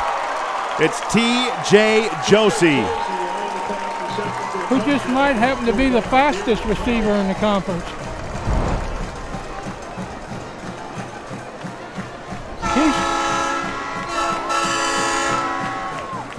As we remember, our old buddy Matt Loachman, he's from Matt Loachman's school there in Angleton. 62-yard touchdown pass to T.J. Josie. And right out of the gates, Mary Hardin-Baylor eclipses 60 here with 14:05 to go. The extra point kick is up and on its way from Avalon. It's no good. He's missed 3 tonight. And again, with 14:05 to go here in the third quarter, University of Mary Hardin-Baylor 63, Southwestern 7. Tell you what, he may have worn his foot out early in this game. Well, I just talked about a while ago that Denarian Thomas didn't have any passes for a touchdown, and I guess they're hearing me tonight. Every time I've said something, Galen, I said, well, Southwestern can't afford to turn it over down here. What happens? They turn it over, it results in a touchdown. Then I say, well, Denarian doesn't have a touchdown pass tonight. Then what happens? He throws one, and his first pass is a touchdown. I'm just going to be quiet, Galen. We're going to let you enjoy the sounds behind the ambience of this ball game. Thank you for – I'm just kidding. Chuck Crazy, down to you. That was a good pass there from Thomas. Excellent pass. Another coverage breakdown.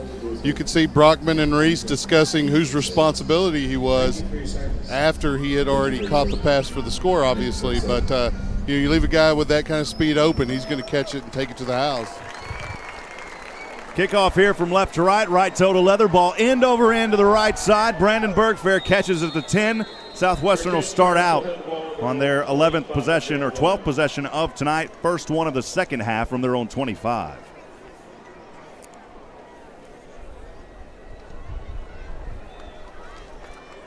Galen, this is one of those games that you get to a point to where you're just going to let it breathe. You're just going to breathe. Well, there's really no imaginable chance that you can come back from a 56-point deficit with 29 minutes left in the game. Over from his own 25 on first down and 10, 75 yards to go. He'll keep it over to the right. Now flips it back to Brandon Berg, and Brandon Berg lowers his right shoulder. Only a gain of 3, has it up to the 28-yard line. It'll be third down and 7.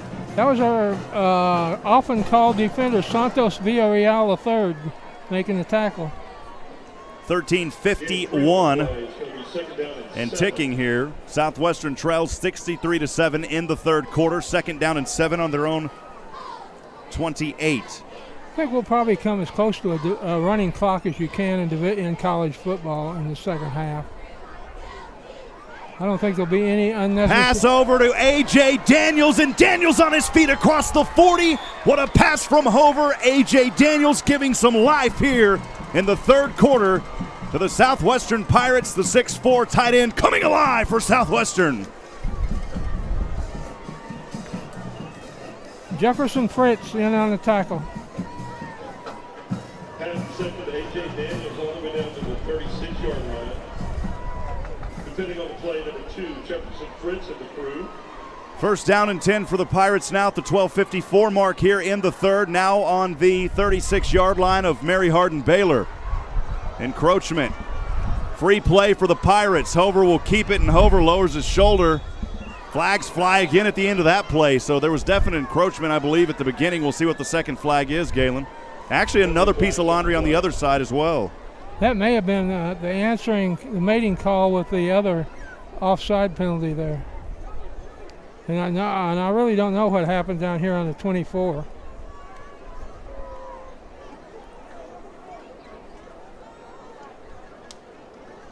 It's always good to talk things over, you know. It's the officials talking it over. Asking them. Blocking the back on the offense on ready for. Those penalties offset. Replay first down. Well, the penalties are offsetting. We'll replay first down. Well, the original was a free play for Southwestern there until the end, Galen. Then you got the block in the back, which is a big no-no. The drive for Southwestern, their 12th possession of the night, first one of the second half, starting out on their own 25. They have it here at the 12:28 mark, trailing 63-7, first down and 10 from the University of Mary Hardin-Baylor 36. UMHB showing blitz and a little dump off here, and it's incomplete from Hover into the hands of Brandenburg, and he couldn't hold on to it on the left side. That was a forward pass there on that play. Ball resting at the 36-yard line.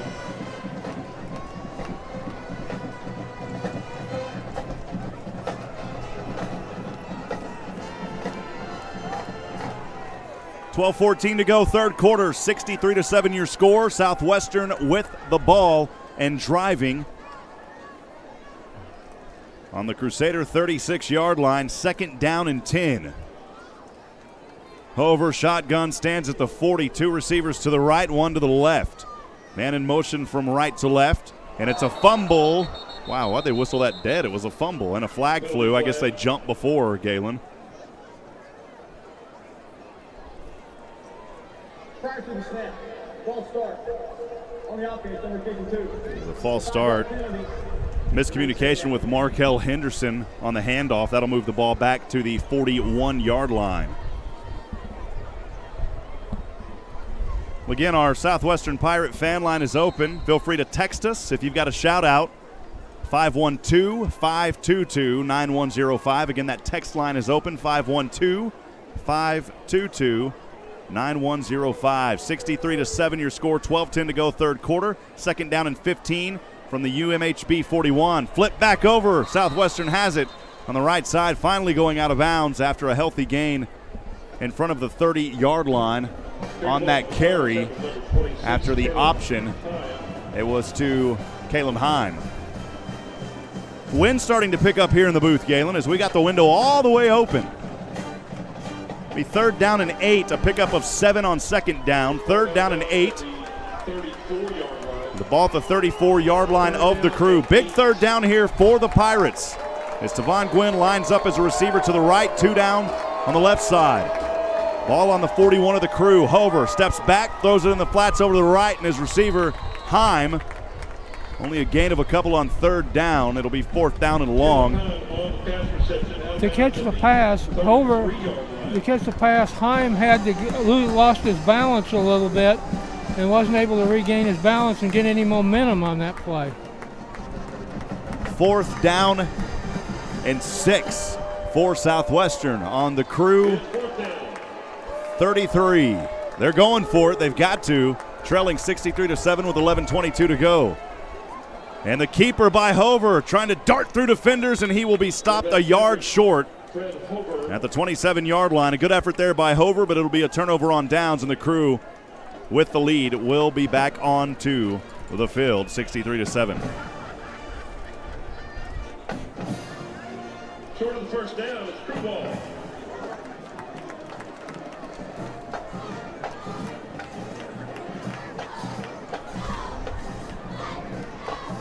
Texas Lutheran's making a good comeback from last week's loss. Texas Lutheran's making a good comeback from last week's one-sided loss to the Cru. They're up 44-0 over our old friends McMurray. 11:14 to go third quarter. Mary Hardin-Baylor on their home field lead 63-7 after the turnover on downs. They'll have the ball back on their 12th possession of the night. Starting out here on their own 27. A handoff to the right side. We're going to see some personnel changes, I would imagine, before too long. We saw one moments ago here as Darius Dorsey. And actually Markeith Miller still out there running for UMHB. Joel Heideco on the stop. Heideco with the stop. 1st down or 2nd down and 4 from his own 33. In another conference game that just got started, Louisiana College is ahead of Sul Ross 10-7. Miller again on the carry. A lot of ASC action, of course, going on tonight here on a Saturday night. Over in D1, of course, the Longhorns defeating K-State on the road in Kansas tonight in Manhattan. Texas A&M and Baylor both lost earlier today. Texas Tech, I mean. 3rd down and 3 from his own 34. A&M the won. Keeper here by Denarian Thomas. That's right, A&M beat Arkansas. Quarterback keeper number 12, Denarian Thomas. Thomas with the keeper. He'll have it up near the marker, but he'll be short at the 35. It'll be 4th down, and for the 3rd time tonight, UMHB will have to punt this one away. Brandenburg set to receive around the 25 for Southwestern. It's a good sign for the defense here, Galen. Got to stop. 9:39 to go third quarter. Punt from around the 22. No, they're going to fake it. Wow. Are you kidding me? And he's still on his feet across the 40. Finally slammed out of bounds. Southwestern's had enough. At the 35, Brandenburg knocking him out of bounds. But Holton Einkoff there with the fake. And with that kind of lead. You might as well try it, Galen. Yeah, you need to get style points to get ahead of Mount Union. Oh my goodness. You're up 63-7 and you fake it on 4th. You got to work on it sometime. Oh, first down and 10, ball on the Southwestern 37, and Southwestern had enough. They slam Markeith Miller back for a loss this time. Chuck, are you surprised? I don't think so. No, I'm not surprised. Coach Fredenberg is not above calling a fake punt late in the game with a big lead. He, as Galen said, when's a good time to work on that stuff in live action, but then in that type of situation here. Second down and 12 from the Southwestern 39. Stepping back, pass over too low. Pressure was on the quarterback, Denarian Thomas. We got a Southwestern player down with a knee, it looks like. He was holding his knee when he went down.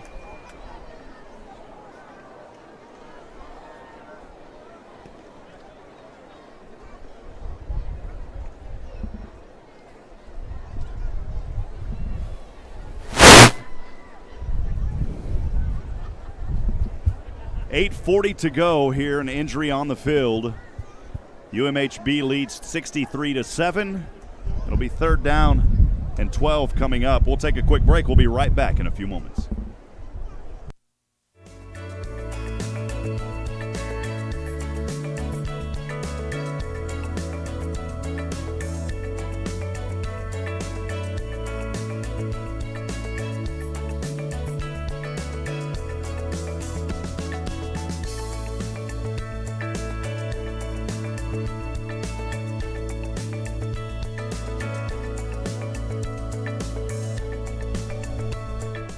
Welcome back to Southwestern Pirate Football live tonight on the SHNSports.com broadcast network. It'll be third down and 12 for the Cru. Hammock back in at quarterback from the Southwestern 39 with 8:30 to go in the third. And his team has a 63-7 lead. The wind's starting to pick up here, Galen. It is. It's zeroing in on our paperwork here.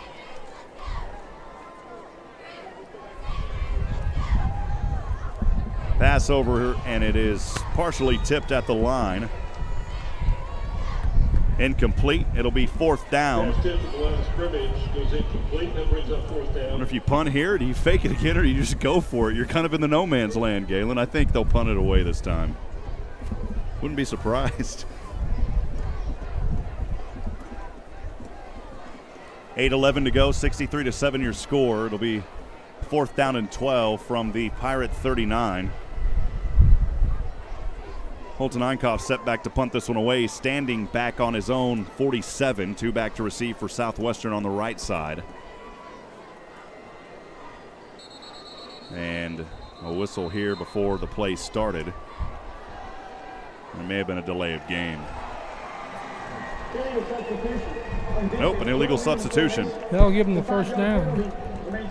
No, it'll remain fourth. It was fourth down and 12. Okay. 5-yard variety. Yeah, now David England up here saying, now you fake. You may do it. Message coming in. Hey, Coach Cheesy, Mom and Dad watching you from California on the internet. Never give up, never surrender. Go Pirates. Thank you for your message here tonight. We appreciate everybody joining us tonight on the SHNSports.com broadcast network. If you got a positive shout-out, we'd love to hear from you. 512-522-9105. Again, that number's 512-522-9105. I'd be more than happy to read it over the air. Fourth down and 12. Two back to receive for Southwestern. Right foot punt is up and on its way, and it will bounce into the end zone for a touchback, and that'll bring it up. 7:58 to go, third quarter. The Pirates will get the ball back for the 13th time tonight. Chuck, it has been a UMHB Crusader sword fight tonight. I don't know if you'd call it a sword fight, actually. it's a one-sided sword Yeah, fight. that's what I was looking for. If that's what you're referring to. Now, again, Southwestern just needs to come out here and work on what they do best against some of the best competition in the country, regardless of division. And so just get better. Iron sharpens iron. First down and 10 for the Pirates on their own 20. At the 7:58 mark, Hover and the Pirates trail 63-7.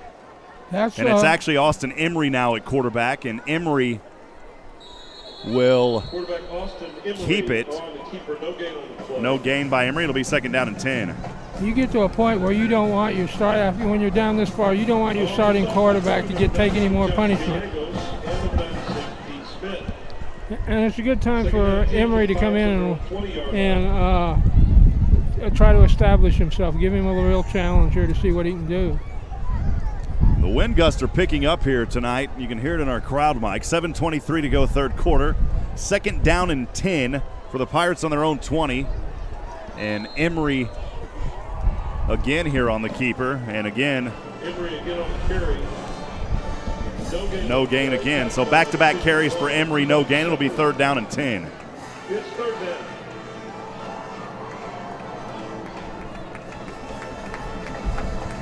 $6:59 to go, third quarter, clock ticking, 63-7, UMHB owning it right now on their home field here in this ASC matchup from Belton, Texas. Third down and 10 for Austin Emery and the Pirates from his own 20. Empty backfield this time, receiver spread out, and Emery again will keep it. Diving his way forward, he'll be well short of the first down. He got it up to the 26. Southwestern should punt this one away this far back, Galen. That would be understandable. They may go for a fake of their own here. Hakeem Jackson. Appreciate John Fish joining us tonight. I had a talk with John a week or so ago, former SID here at Southwestern. Appreciate you, John. Thanks for the chat a while back, and thanks for staying with us here on SHN. This will be a punt on a 4th and 4 from his own 26, and it will stay in Southwestern territory. That one didn't even get across the 50. It'll drop at the 44, and that is where this high-powered UMHB offense on their 13th possession of the night, leading 63-7 with the 5:50 mark, will take back over here, Galen. It doesn't help you any to have a short punt like that when you're facing an offense like this. Participated in this year's auction to support our local Central Texas United Way. Again, if you got a shout-out, send them to us. 512-522-9105. Again, 512-522-9105. First down and 10 for UMHB. Hammock back in there. Actually, it's not. It's Poorman. And this time, Southwestern defense gets a turnover. A little fumble action down there on the ground, and the Pirates have it. We'll watch it on the replay. Recovered by the Pirates, number 93, Nick Smith. Nick Smith with the recovery. Pirates at the Cru 48-yard line. It was a big hit back there, and Luke Poorman had nowhere to go. Great job by Smith.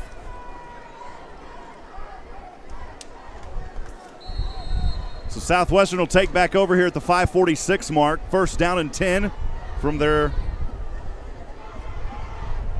UMHB 48. Oh, and he's getting hammered that time. Austin Emery, another fumble on the play. And now the Cru have it back. Just here's my ball, here's my fumble, here's your fumble. Well, back and forth we go, Chuck. It's been that kind of night for the Pirates. Tough sledding there in the pocket. It collapsed as he was trying to deliver the pass. Knocked it out of his hand as he cocked his arm back. He was on the ground for a couple of seconds. Mary Hardin-Baylor there to recover. Chuck, appreciate you down on the sidelines tonight. May have been a little worried. We thought we'd have some rain, but no umbrellas needed here tonight. Cool weather down there as well. It's fantastic. 63-7 your score. UMHB with the lead and the ball. 5:38 to go here in the third quarter. 1st and 10 from the Pirate 48. Handoff here to the left side. No gain on the play. It'll be 2nd down and 10.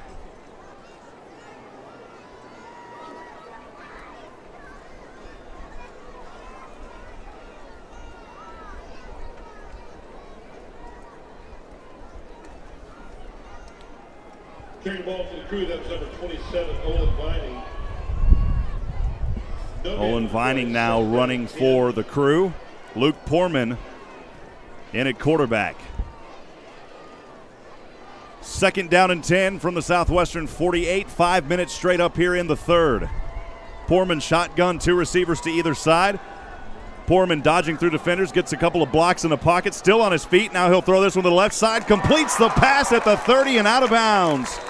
What fancy footwork by Poorman, completing the pass over to Demetrius Taylor. Continuing to play for the Pirates, the junior quarterback, number 1, Josiah Minifield. If you notice, we're on a running clock now. 1st down and 10 from the Pirates 28. Poorman shotgun. 2 receivers on the right side. One of them's Kadarius Daniels. Over to the left, the ball goes though, and Minifield almost breaks it up, but still coming up with a catch is Demetrius Taylor. Wow, what a catch by Taylor on the left side.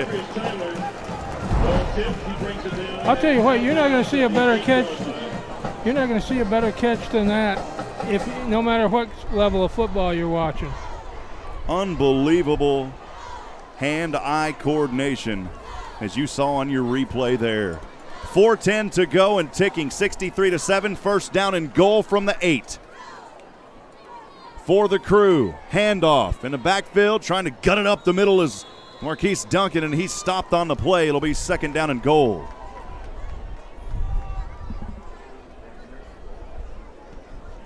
Carrying the ball for the Crew, that was number 22, Marquise Duncan. 2nd and G. 2nd and gangster. 2nd down and goal for UMHB. 7 more, and they'll be at the 70 mark, Galen. Poorman shotgun. 2 receivers on the right, 1 to the left. Has a back to his right as Duncan. Poorman going to throw over the middle, and it's broken up at the A of the Crusaders in the end zone. Great coverage there on the play by Southwestern. Caleb Richardson, the safety from Little Elm. It's a good play there on defense by the Little Elm product. Little Elm playing in a big game. You knew that was coming, Galen. It's corny time. 3rd down and goal. 9 yards to go for UMHB, leading at the 3:20 mark in the third quarter, 63-7. Poorman shotgun. Duncan is back to the right. 2 receivers to either side. Poorman looking, throwing, corner up, and incomplete and out of the reach in the corner of Demetrius Taylor. Minifield on the coverage. And we'll see the field goal unit come on here, Galen. Pass intended for Demetrius Taylor goes incomplete. Avila's foot has been busy tonight. And they're going to bring in their normal kicker now, Nicholas Medina. We've seen Avila out there all night. Now Medina finally coming out here for the first time tonight. I believe, Galen, will be a 25-yard field goal. It may be a 26-yarder because under the rules, you got to have attained the line. And it is a 26-yard field goal attempt, and it's no good. No good. Far to the right. Well, I'll have something to work on in practice this week. They've missed a few kicks. They've missed a few kicks, but I think their fans are getting a kick out of this one. 3:11 to go, third quarter, 63-7. Great stop there on the defense by Southwestern. You got to give them credit after the fumble. Drive that started on the Pirate 48. Great job by the Pirate defense stopping them there. Although I think there's a few people over in that student section on the other side who have departed, because at one time it was almost full. First down and 10 from the 20 for Emory and the Pirates. The handoff to Markel Henderson on the right side. Markel running and finally out of bounds, angling his way at the mark at the 42. What a run by Markel. Raylon Hickey again. Markel Henderson, a little glimpse of life here, the 5'6", 168-pound senior from San Antonio, Texas. This young man came from the Texas Military Institute. 14 carries coming into this game for 84 yards and a touchdown. He also caught 8 for 93 on a 1st and 10 from his own 42. And this time the ball carrier Heim, and Heim will be stopped for no gain on the play. It'll be 2nd down and 10. I'm wondering what Mary Hardin-Baylor is going to plan to do here for the rest of the half, because their quarterback coach has all his quarterbacks gathered around him down here on the sideline. So it's 2:25 to go, third quarter, 63-7, UMHB with the lead here at Crusader Stadium. As we look across to Baucom Student Union building on the visitor side, it's 2nd down and 8 for the Pirates. Emory over the middle, incomplete at the 40 to Brandenburg. Third and 8 from the 44 coming up. It's a good look there from Emory, Galen. Brandenburg found the route across the middle there in UMHB territory, but just couldn't connect on the pass. Brandenburg will head over to the sidelines, and checking into the game here is Devin Shaw, who we've seen a few times tonight. Daniels will line up as a receiver to the left, alongside Landry Bray. All alone to the right is number 14, Anthony Stevens. 3rd down and 8 from the 44. False start, flags fly. Down to you, Chuck. Well, I just want to mention the last series. You mentioned the defense from the Pirates. I was enjoying a one-on-one battle between Taylor and Josiah Minifield over here. A great defense by the cornerback for the Pirates. It's an example of showing pride and battling despite the scoreboard. What was 3rd down and 8, now 3rd down and 13 at the 2:08 mark here in the third. The Pirates trail 63-7. They've got the ball on their own 39. Emory shotgun, 2 receivers to either side.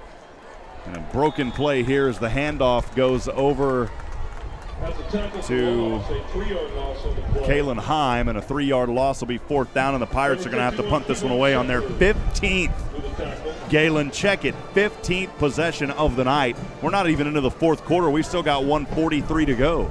Yeah, it's not a good sign, but Heim is limping off the field.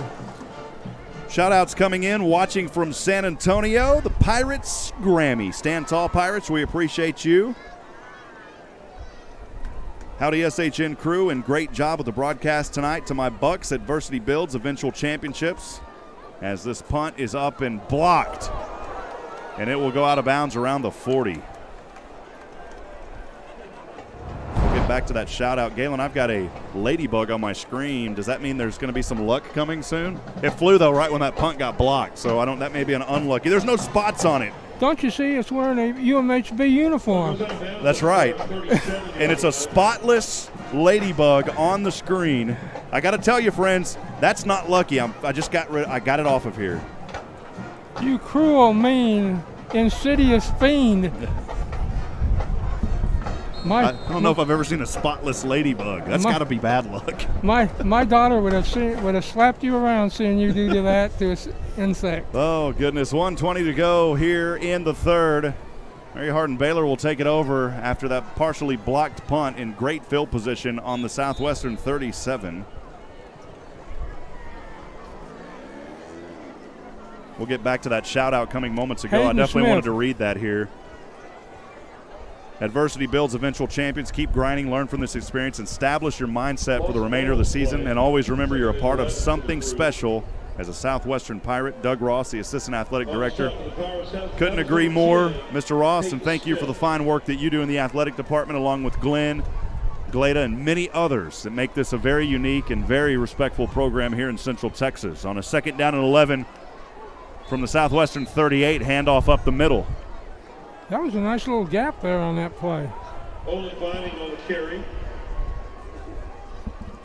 A few yards gained there by Vining.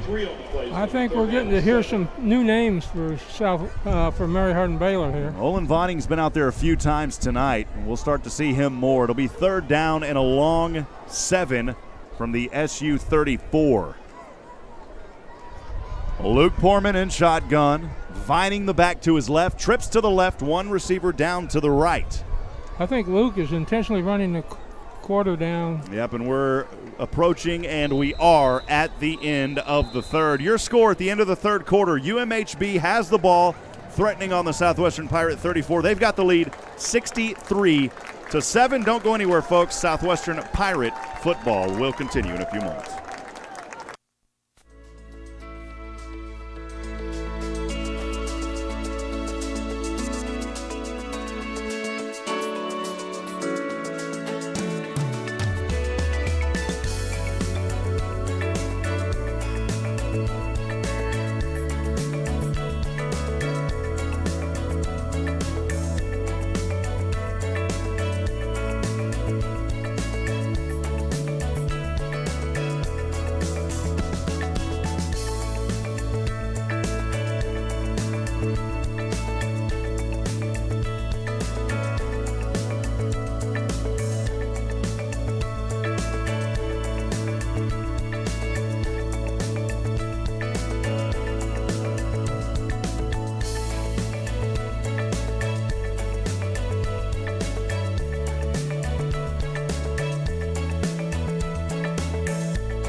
Welcome back to Southwestern Pirate Football live tonight on the SHNSports.com broadcast network. Chuck, will send it down to you as we start the fourth quarter.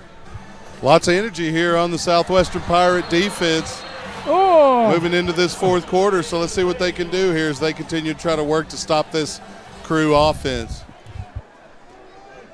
It'll be third down and 7 for the Cru as they now go from right to left. The ball on the Southwestern 34-yard line. As Porman will step back, throws it over to left into the hands of his running back, Vining. And Vining will have the ball up to the 30.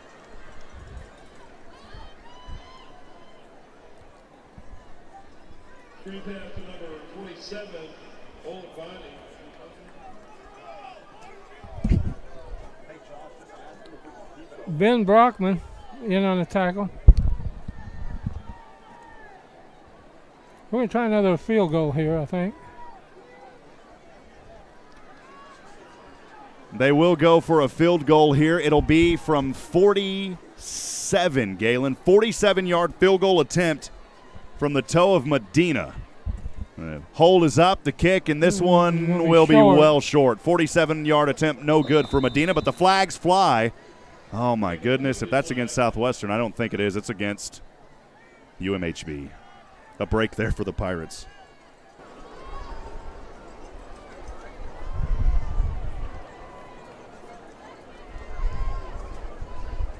Talking things over. Galen, you talked about a mad rush to the concession stands a while ago, but I think it was a mad rush of people leaving, as you jokingly said. Yeah. Well, we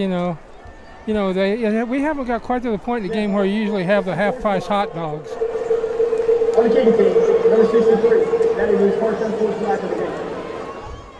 Unsportsmanlike there on UMHB. Nathan Hipp running us the stats up here, Galen. After 3 first downs, 10-13, Southwestern to UMHB. 40 carries, 94 yards for the Pirates. 25 carries, 106 for UMHB. Passing has been the difference tonight. 71 yards net for the Pirates, 217 for UMHB. Really, though, Galen, let's be honest, the name of the game tonight are those turnovers. That has been the deal breaker. 5 fumbles for the Pirates.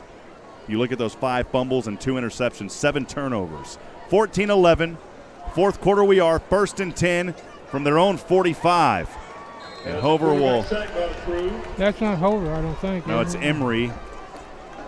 And Emery will pick up 1. They said quarterback sack. It's not a sack. It's a run for 1. Right. Emery's getting very familiar with the turf here. 13:48 to go. Final frame. UMHB 63, Southwestern 7. Ball on the 46-yard line for Emery on his own side. 2nd down and 9. Snap back. Emery passing over the middle. It's intercepted at the 45. Still on his feet to the left side. Has room to run. Has daylight. And he's going to go all the way. A 55-yard interception return for a touchdown. The 8th turnover for the Pirates tonight.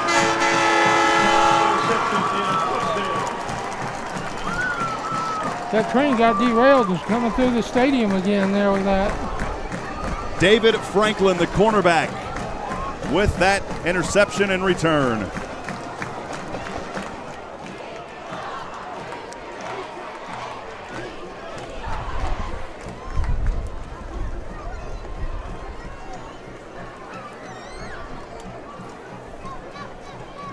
Extra point kick is up, and it is good.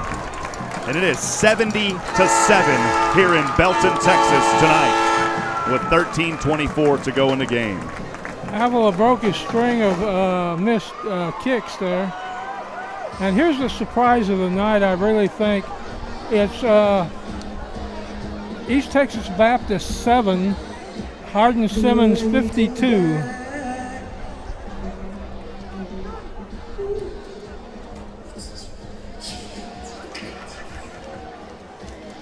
You knew coming into this game it was going to be a tough night tonight, and that is what we have seen here. You can always take positives away from huge adversity. Southwestern going to have a lot to look over and a lot to improve on here as ASC play continues.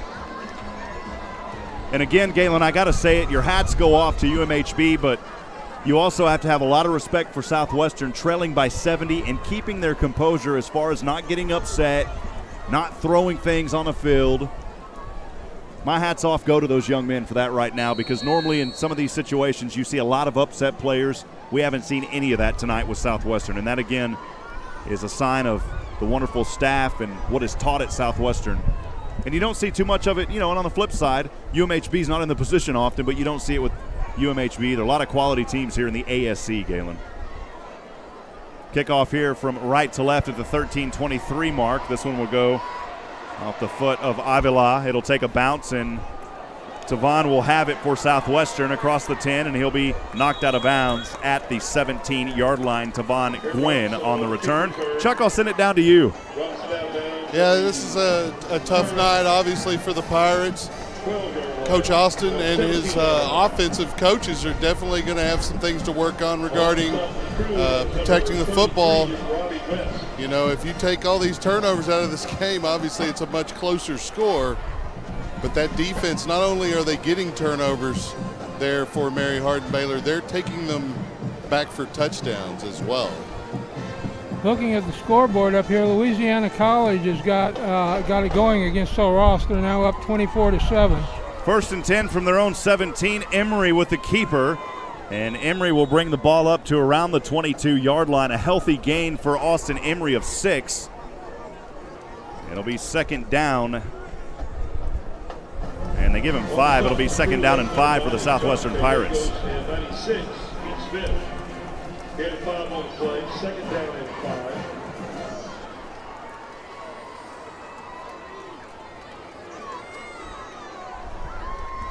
So 2nd down and 5 for the Southwestern Pirates. 12:40 to go, trailing 70-7 on their own 23. Emery handoff to Heim on the left side. Kalen Heim trying to cut the corner, leaps forward, and he may have got close to the marker, Galen. We'll see where they mark him out of bounds. He may have enough for a Southwestern Pirate first down, and he does. First down for the Pirates.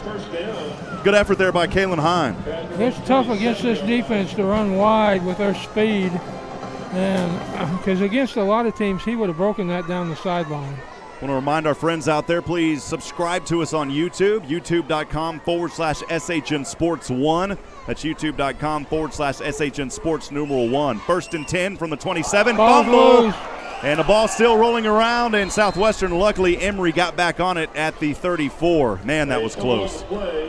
Hey, and that worked in the favor of Southwestern. It gave them some positive yardage, Galen. Yeah. At the 34-yard line. Makes it a 2nd down and 3. It's good he wasn't carrying the ball, because the rules say it's unethical for you to fumble the ball forward. And then 2nd and 3 from his own 34. Emery will keep it on the option. Now he pitches back over to Markel Henderson, and Markel will have the first down. Great effort there by Markel, and great eye by his quarterback, Austin Emery, to the 38-yard line. Southwestern moving the chains again for the second time on this possession. Emery in his previous appearances has looked real good running the option.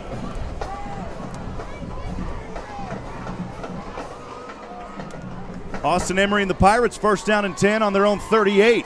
Trips to the right, one up to the left. Again on an option, a pitch back again to Henderson, and Henderson got hit late out of bounds, and a flag flies. Boy, he got hit when he was clearly out. Positive yards, that's going to be against the Cru.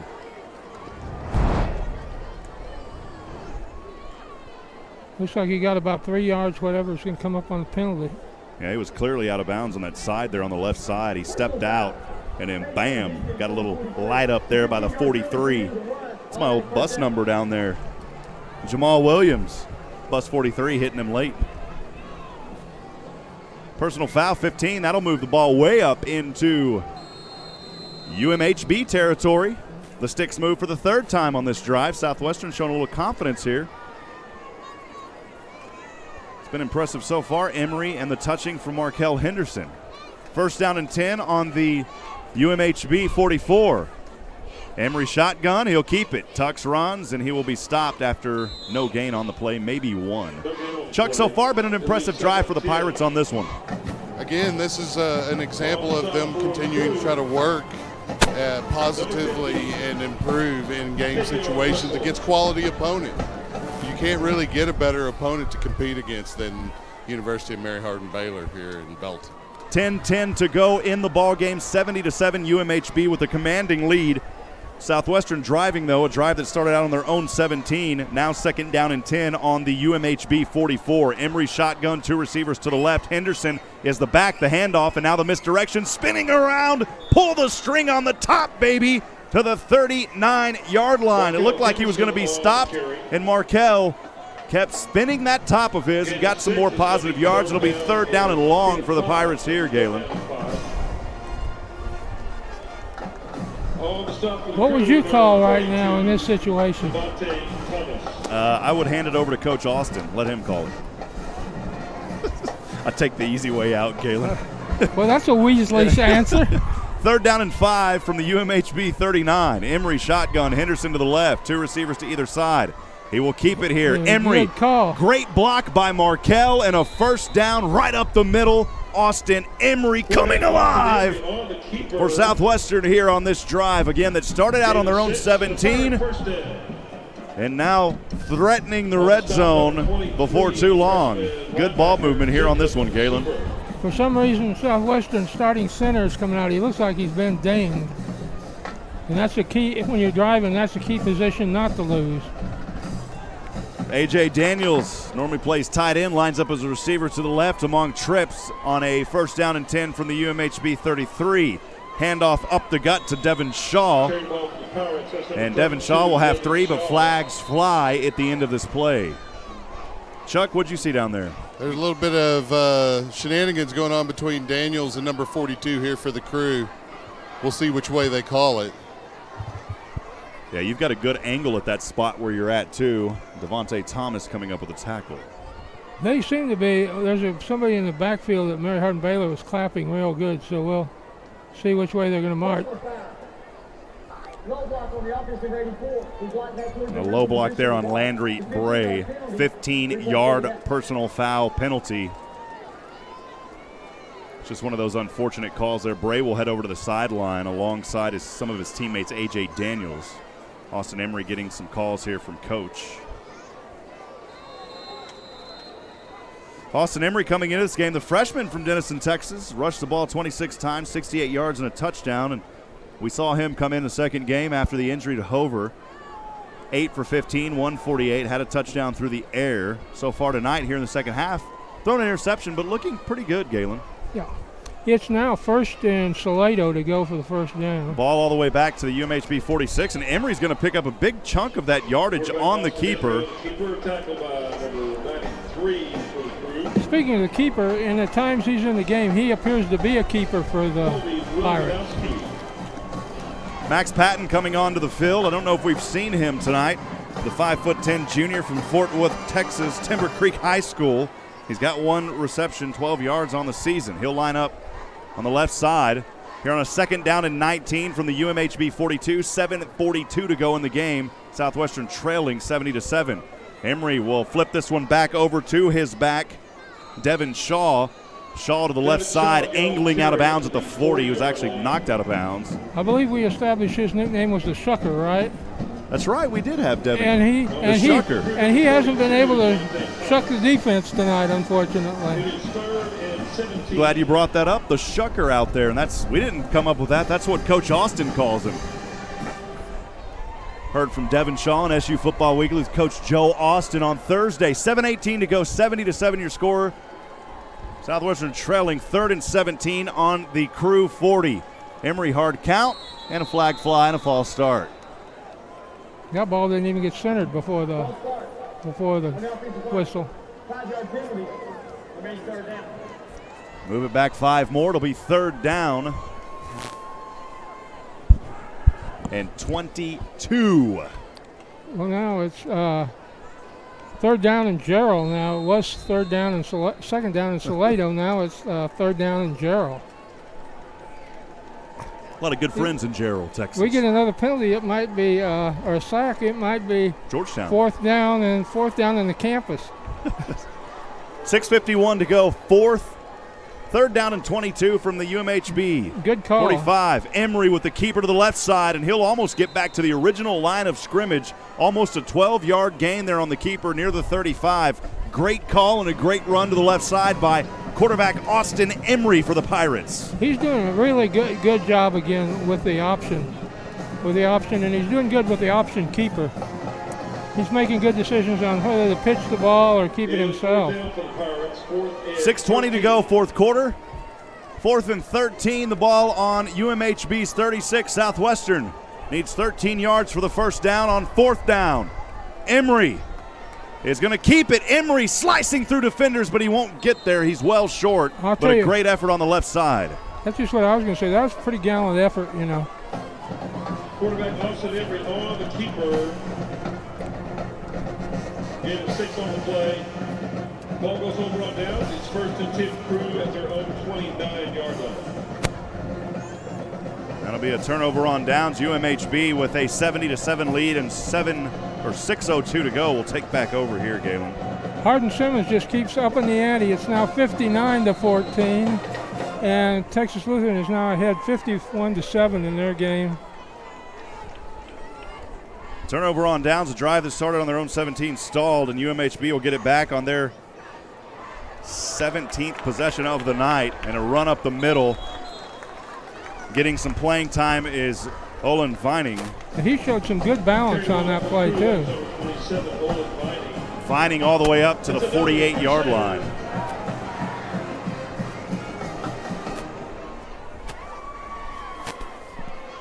.544 to go, 1st and 10 from their own 48. High snap. And a handoff here from the quarterback, Poorman, to Vining. Vining this time no gain on the play. It'll be 2nd down and 10. They've got to get up to the 42-yard line of Southwestern for the 1st down. Number 38, Major George.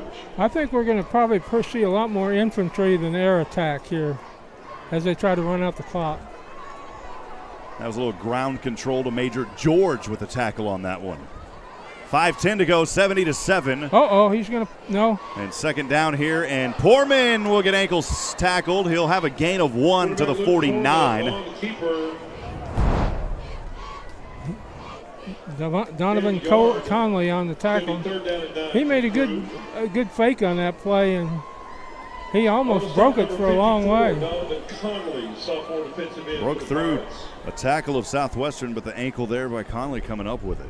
4:41 to go, 77 your score. 3rd down and 9. Ball on their own 49 is UMHB, and they're just letting the clock run a little bit here. The play clock at 14. Poorman in shotgun. 3 receivers as trips to the left, 1 Lone Ranger all up top on the right.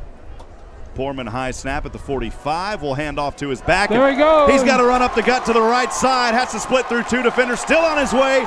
Still leaping forward and finally plowed down just in front of the 10-yard line. Once again on the carry. I thought that was a flag out there, but it was somebody's yellow brogans out there. Olin Vining all the way up near the 10. He'll finally be out on the right side at the 12-yard line. Vining having some Vining moments here in this game for UMHB. Ivan Alistrigo. Is 1st and 10 Cru from the Pirates 12-yard line. 1st and 10 for the Cru from the Pirate 12 inside the red zone now. Poorman shotgun, 3 downs. Going to keep it here after the fake handoff to Vining, and Poorman will glance his way forward for a gain of 3 to the 9. It'll be 2nd down and 7. They can get a 1st down at the 2. Major George made the tackle.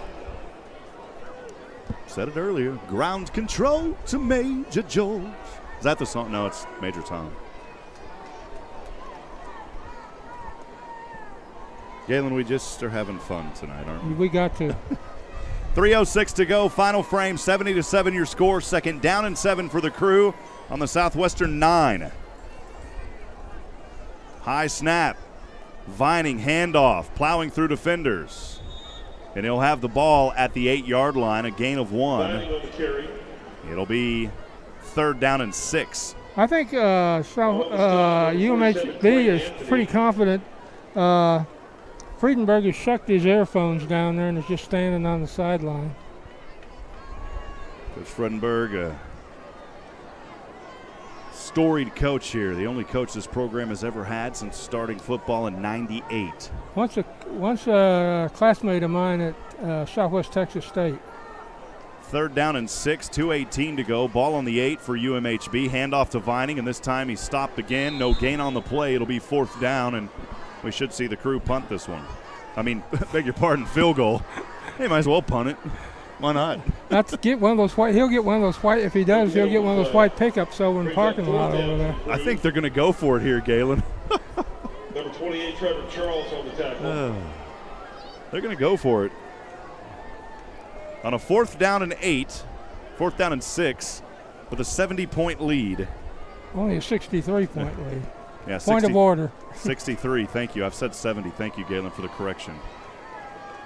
You're going to go for it from the 8-yard line of Southwestern. Handoff. No, it's a keeper. Spinning around, still has the ball. Pass complete. Diving through defenders. Touchdown. Unbelievable play by Kadarius Daniels. But you got to give the footwork to Poorman as you thought he was going down. I've had some shots like that on pinball machines before, and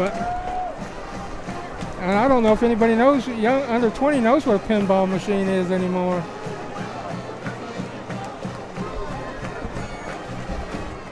Maybe under 30. Galen here after this kick from Avila. Hold down, kicks up on its way, and it is good, and now it's a 70-point lead.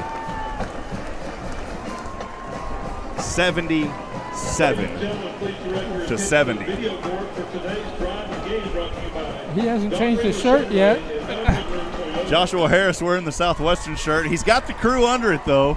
A graduate here of the Cru. He's happy with his team's performance tonight. Southwestern fans, though, it's been a tough one here.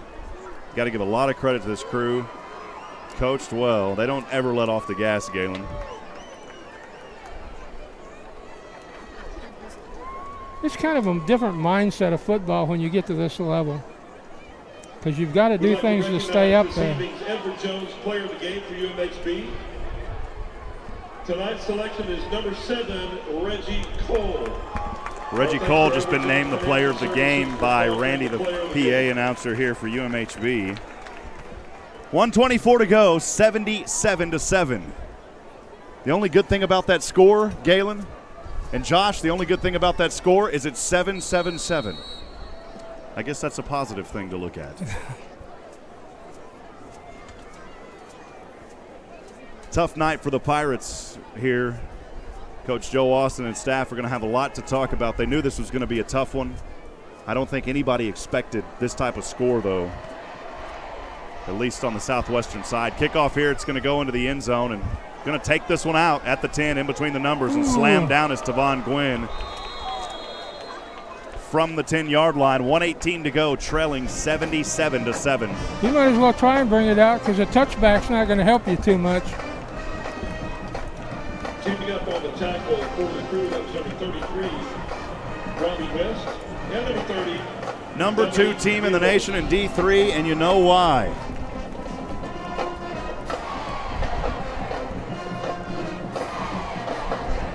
And when you have these kind of scores and these kind of games, it's absolutely good for the recruiting process.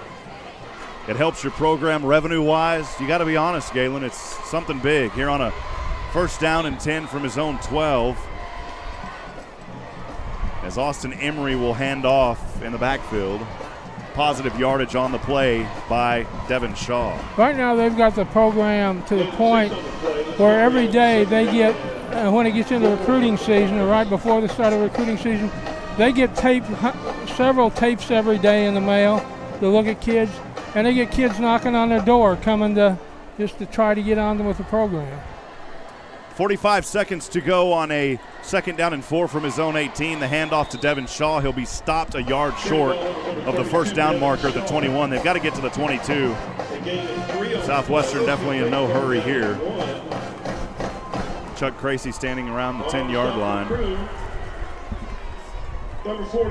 Down on the sideline. Chuck, it's been a tough one tonight, man. Yeah, Lady Luck hasn't been on the side of the Pirates tonight. Even when they get a defensive play and tip a pass down here, it lands into the receiver's hands for a score for the Crew. So a tough night. One last play here for the Pirates. 7 seconds, 3rd and 1 from their own 21. Emery will keep it. Emery will have the first down across to the 22. And that will do it. 77-7 here in this ball game. UMHB showing why they are the powerhouse in D3, making another statement win here tonight, opening up the play on their home field with a victory for the first time this season on their home field as they open up tonight. They improve to 4-0 on the season. Southwestern will drop to 2-3, the first time below 500 now after Southwestern wins the first 2 games of the season. They now drop the last 3. Well, Sol Ross is not having any trouble, any success either tonight. They're now behind Louisiana College 30-7. Yeah, we'll have that long drive to Alpine, Texas next week.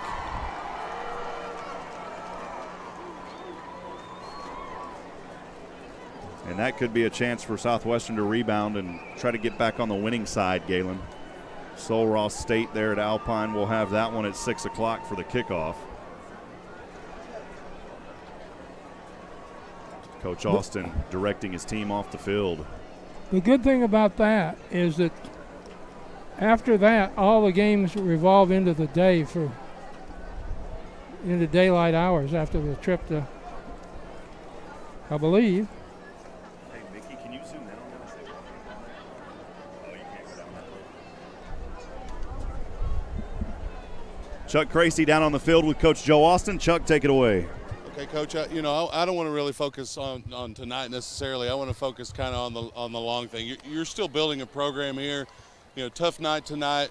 What can you build from here, and what can you use to try to develop your guys going forward? Young guys played against a really, really good football team. And that's got to fuel you forward.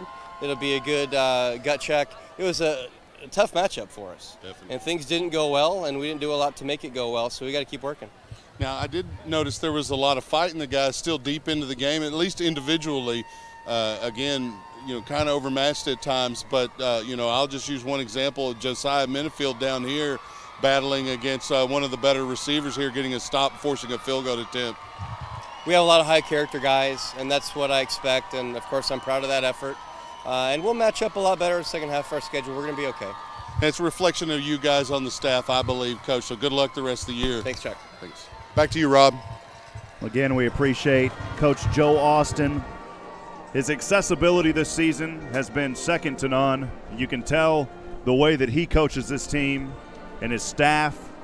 A huge loss tonight, but they're going to build on it. They're going to continue to grow. It's a developing program. Hats off to Coach Austin, but really tonight the deal, UMHB 77-7.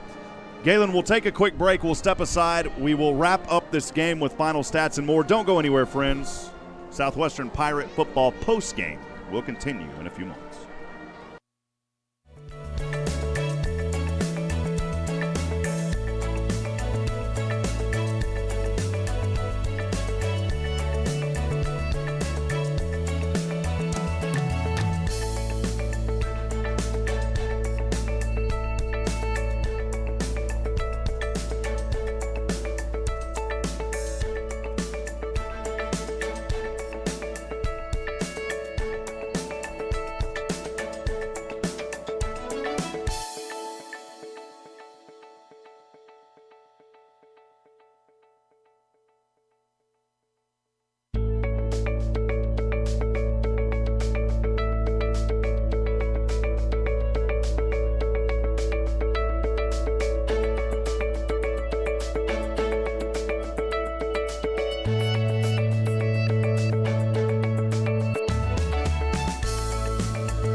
Ladies and gentlemen, welcome to Postgame Discussion. Rob Hipp alongside Galen Wellnicki. Galen, we don't have to sit here and break this one down a lot other than UMHB is a team that dominates 77-7 tonight. We had some glimpses.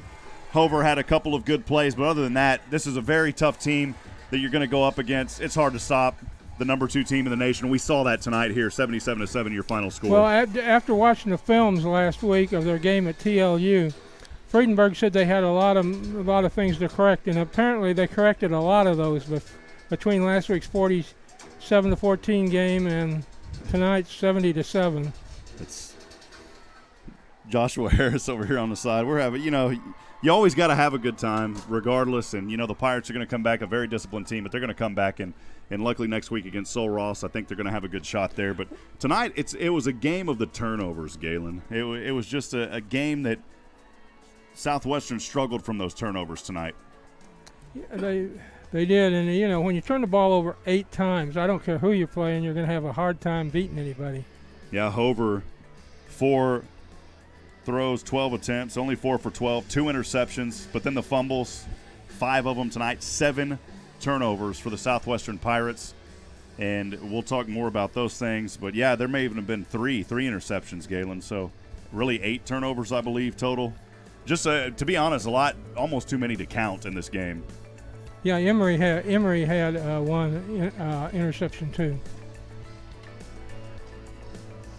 Well, as we continue to look at things here, again, 77-7, your final score. Vining came on for UMHB.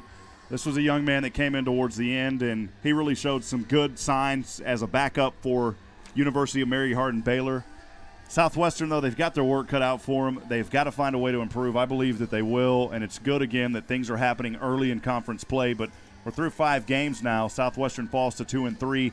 UMHB improves to a perfect 4-0. They get a big win here on their home field to start things off. Galen, final thoughts on this one before we sign off? It's another learning experience, especially when you have a young team. They've got to realize what they get to see what a really good football team is tonight. So that gives them a point to look up to. Well, final numbers here. Rushing tonight, 25 carries, 114 yards for Frederick Hover.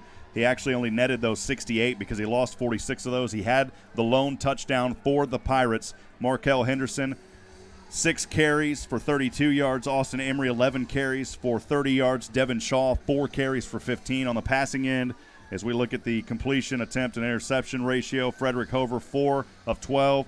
For 2 interceptions, 71 yards. His longest pass, 36 yards. He was sacked twice tonight. Austin Emery, 0 for 2, 1 interception. Receiving in, A.J. Daniels. The receiver's only getting a catch apiece here tonight. A.J. Daniels, 36 yards. Brandon Berg, 20 yards. Tavon Gwynn, 14. And Caleb Heim, 1. And for Mary Hardin-Baylor, Vining, 8 rushes, 63 yards. He lost 1, so give him a net of 62. Markeith Miller, 8 carries, 35 yards. Denarian Thomas, who came on tonight, 4 carries, 34 yards. Holton Einkoff, 1 carry, 28 yards. You look at Hammock tonight, who had a great night through the air for UMHB, 7 for 13, no interceptions for 58 yards. And I say a great night, it's really, you look at the stats, you wouldn't say that's really great, but you got to give him credit because he was under pressure, but he was able to work through. We saw so many passes from Hammock early, but then really Luke Poorman, you got to talk about his play on UMHB. We had several replays of that young man tonight that simply refused to go down under pressure all night, primarily in the second half. He goes 6 for 10, 104, 2 touchdowns. His longest pass, 45 yards. On the receiving end, K.J. Miller, 4 receptions, 41 yards. Aaron Sims, 3 receptions, 54 yards. T.J. Josie, 2 for 74. He had a touchdown along with Sims. And Demetrius Taylor, 2 for 40. That pretty much sums it up tonight, Galen. It does. So there's not much else we can say. We'll be on the road. We will head to Alpine next Saturday. I know many friends can't make it. As always, friends, we appreciate you joining us, even some of the UMHB fans that may have joined into this broadcast. We sincerely appreciate you as well. But again, we thank our Georgetown fans back at home, and we look forward to being with you on the road as we will bring the broadcast to you. I know they're going to have a big event at Boomtown Escapes. Thank you to Valerie Nicholson and all the fine sponsors and folks that make that happen. On behalf of everyone at SHN Sports, for Galen Wellnicki, Chuck Cracy, Nathan Height, David England, Miss Mickey Holden, and Josh Yoa Harris from the Oak Ridge Disciple House, I'm Rob Hipp. Remember, friends, we're not strong enough alone to make it our own. We need each other. Provide a word of encouragement. Lend a hand of support. Somebody out there tonight needs you. Good night, and God bless from Belton, Texas.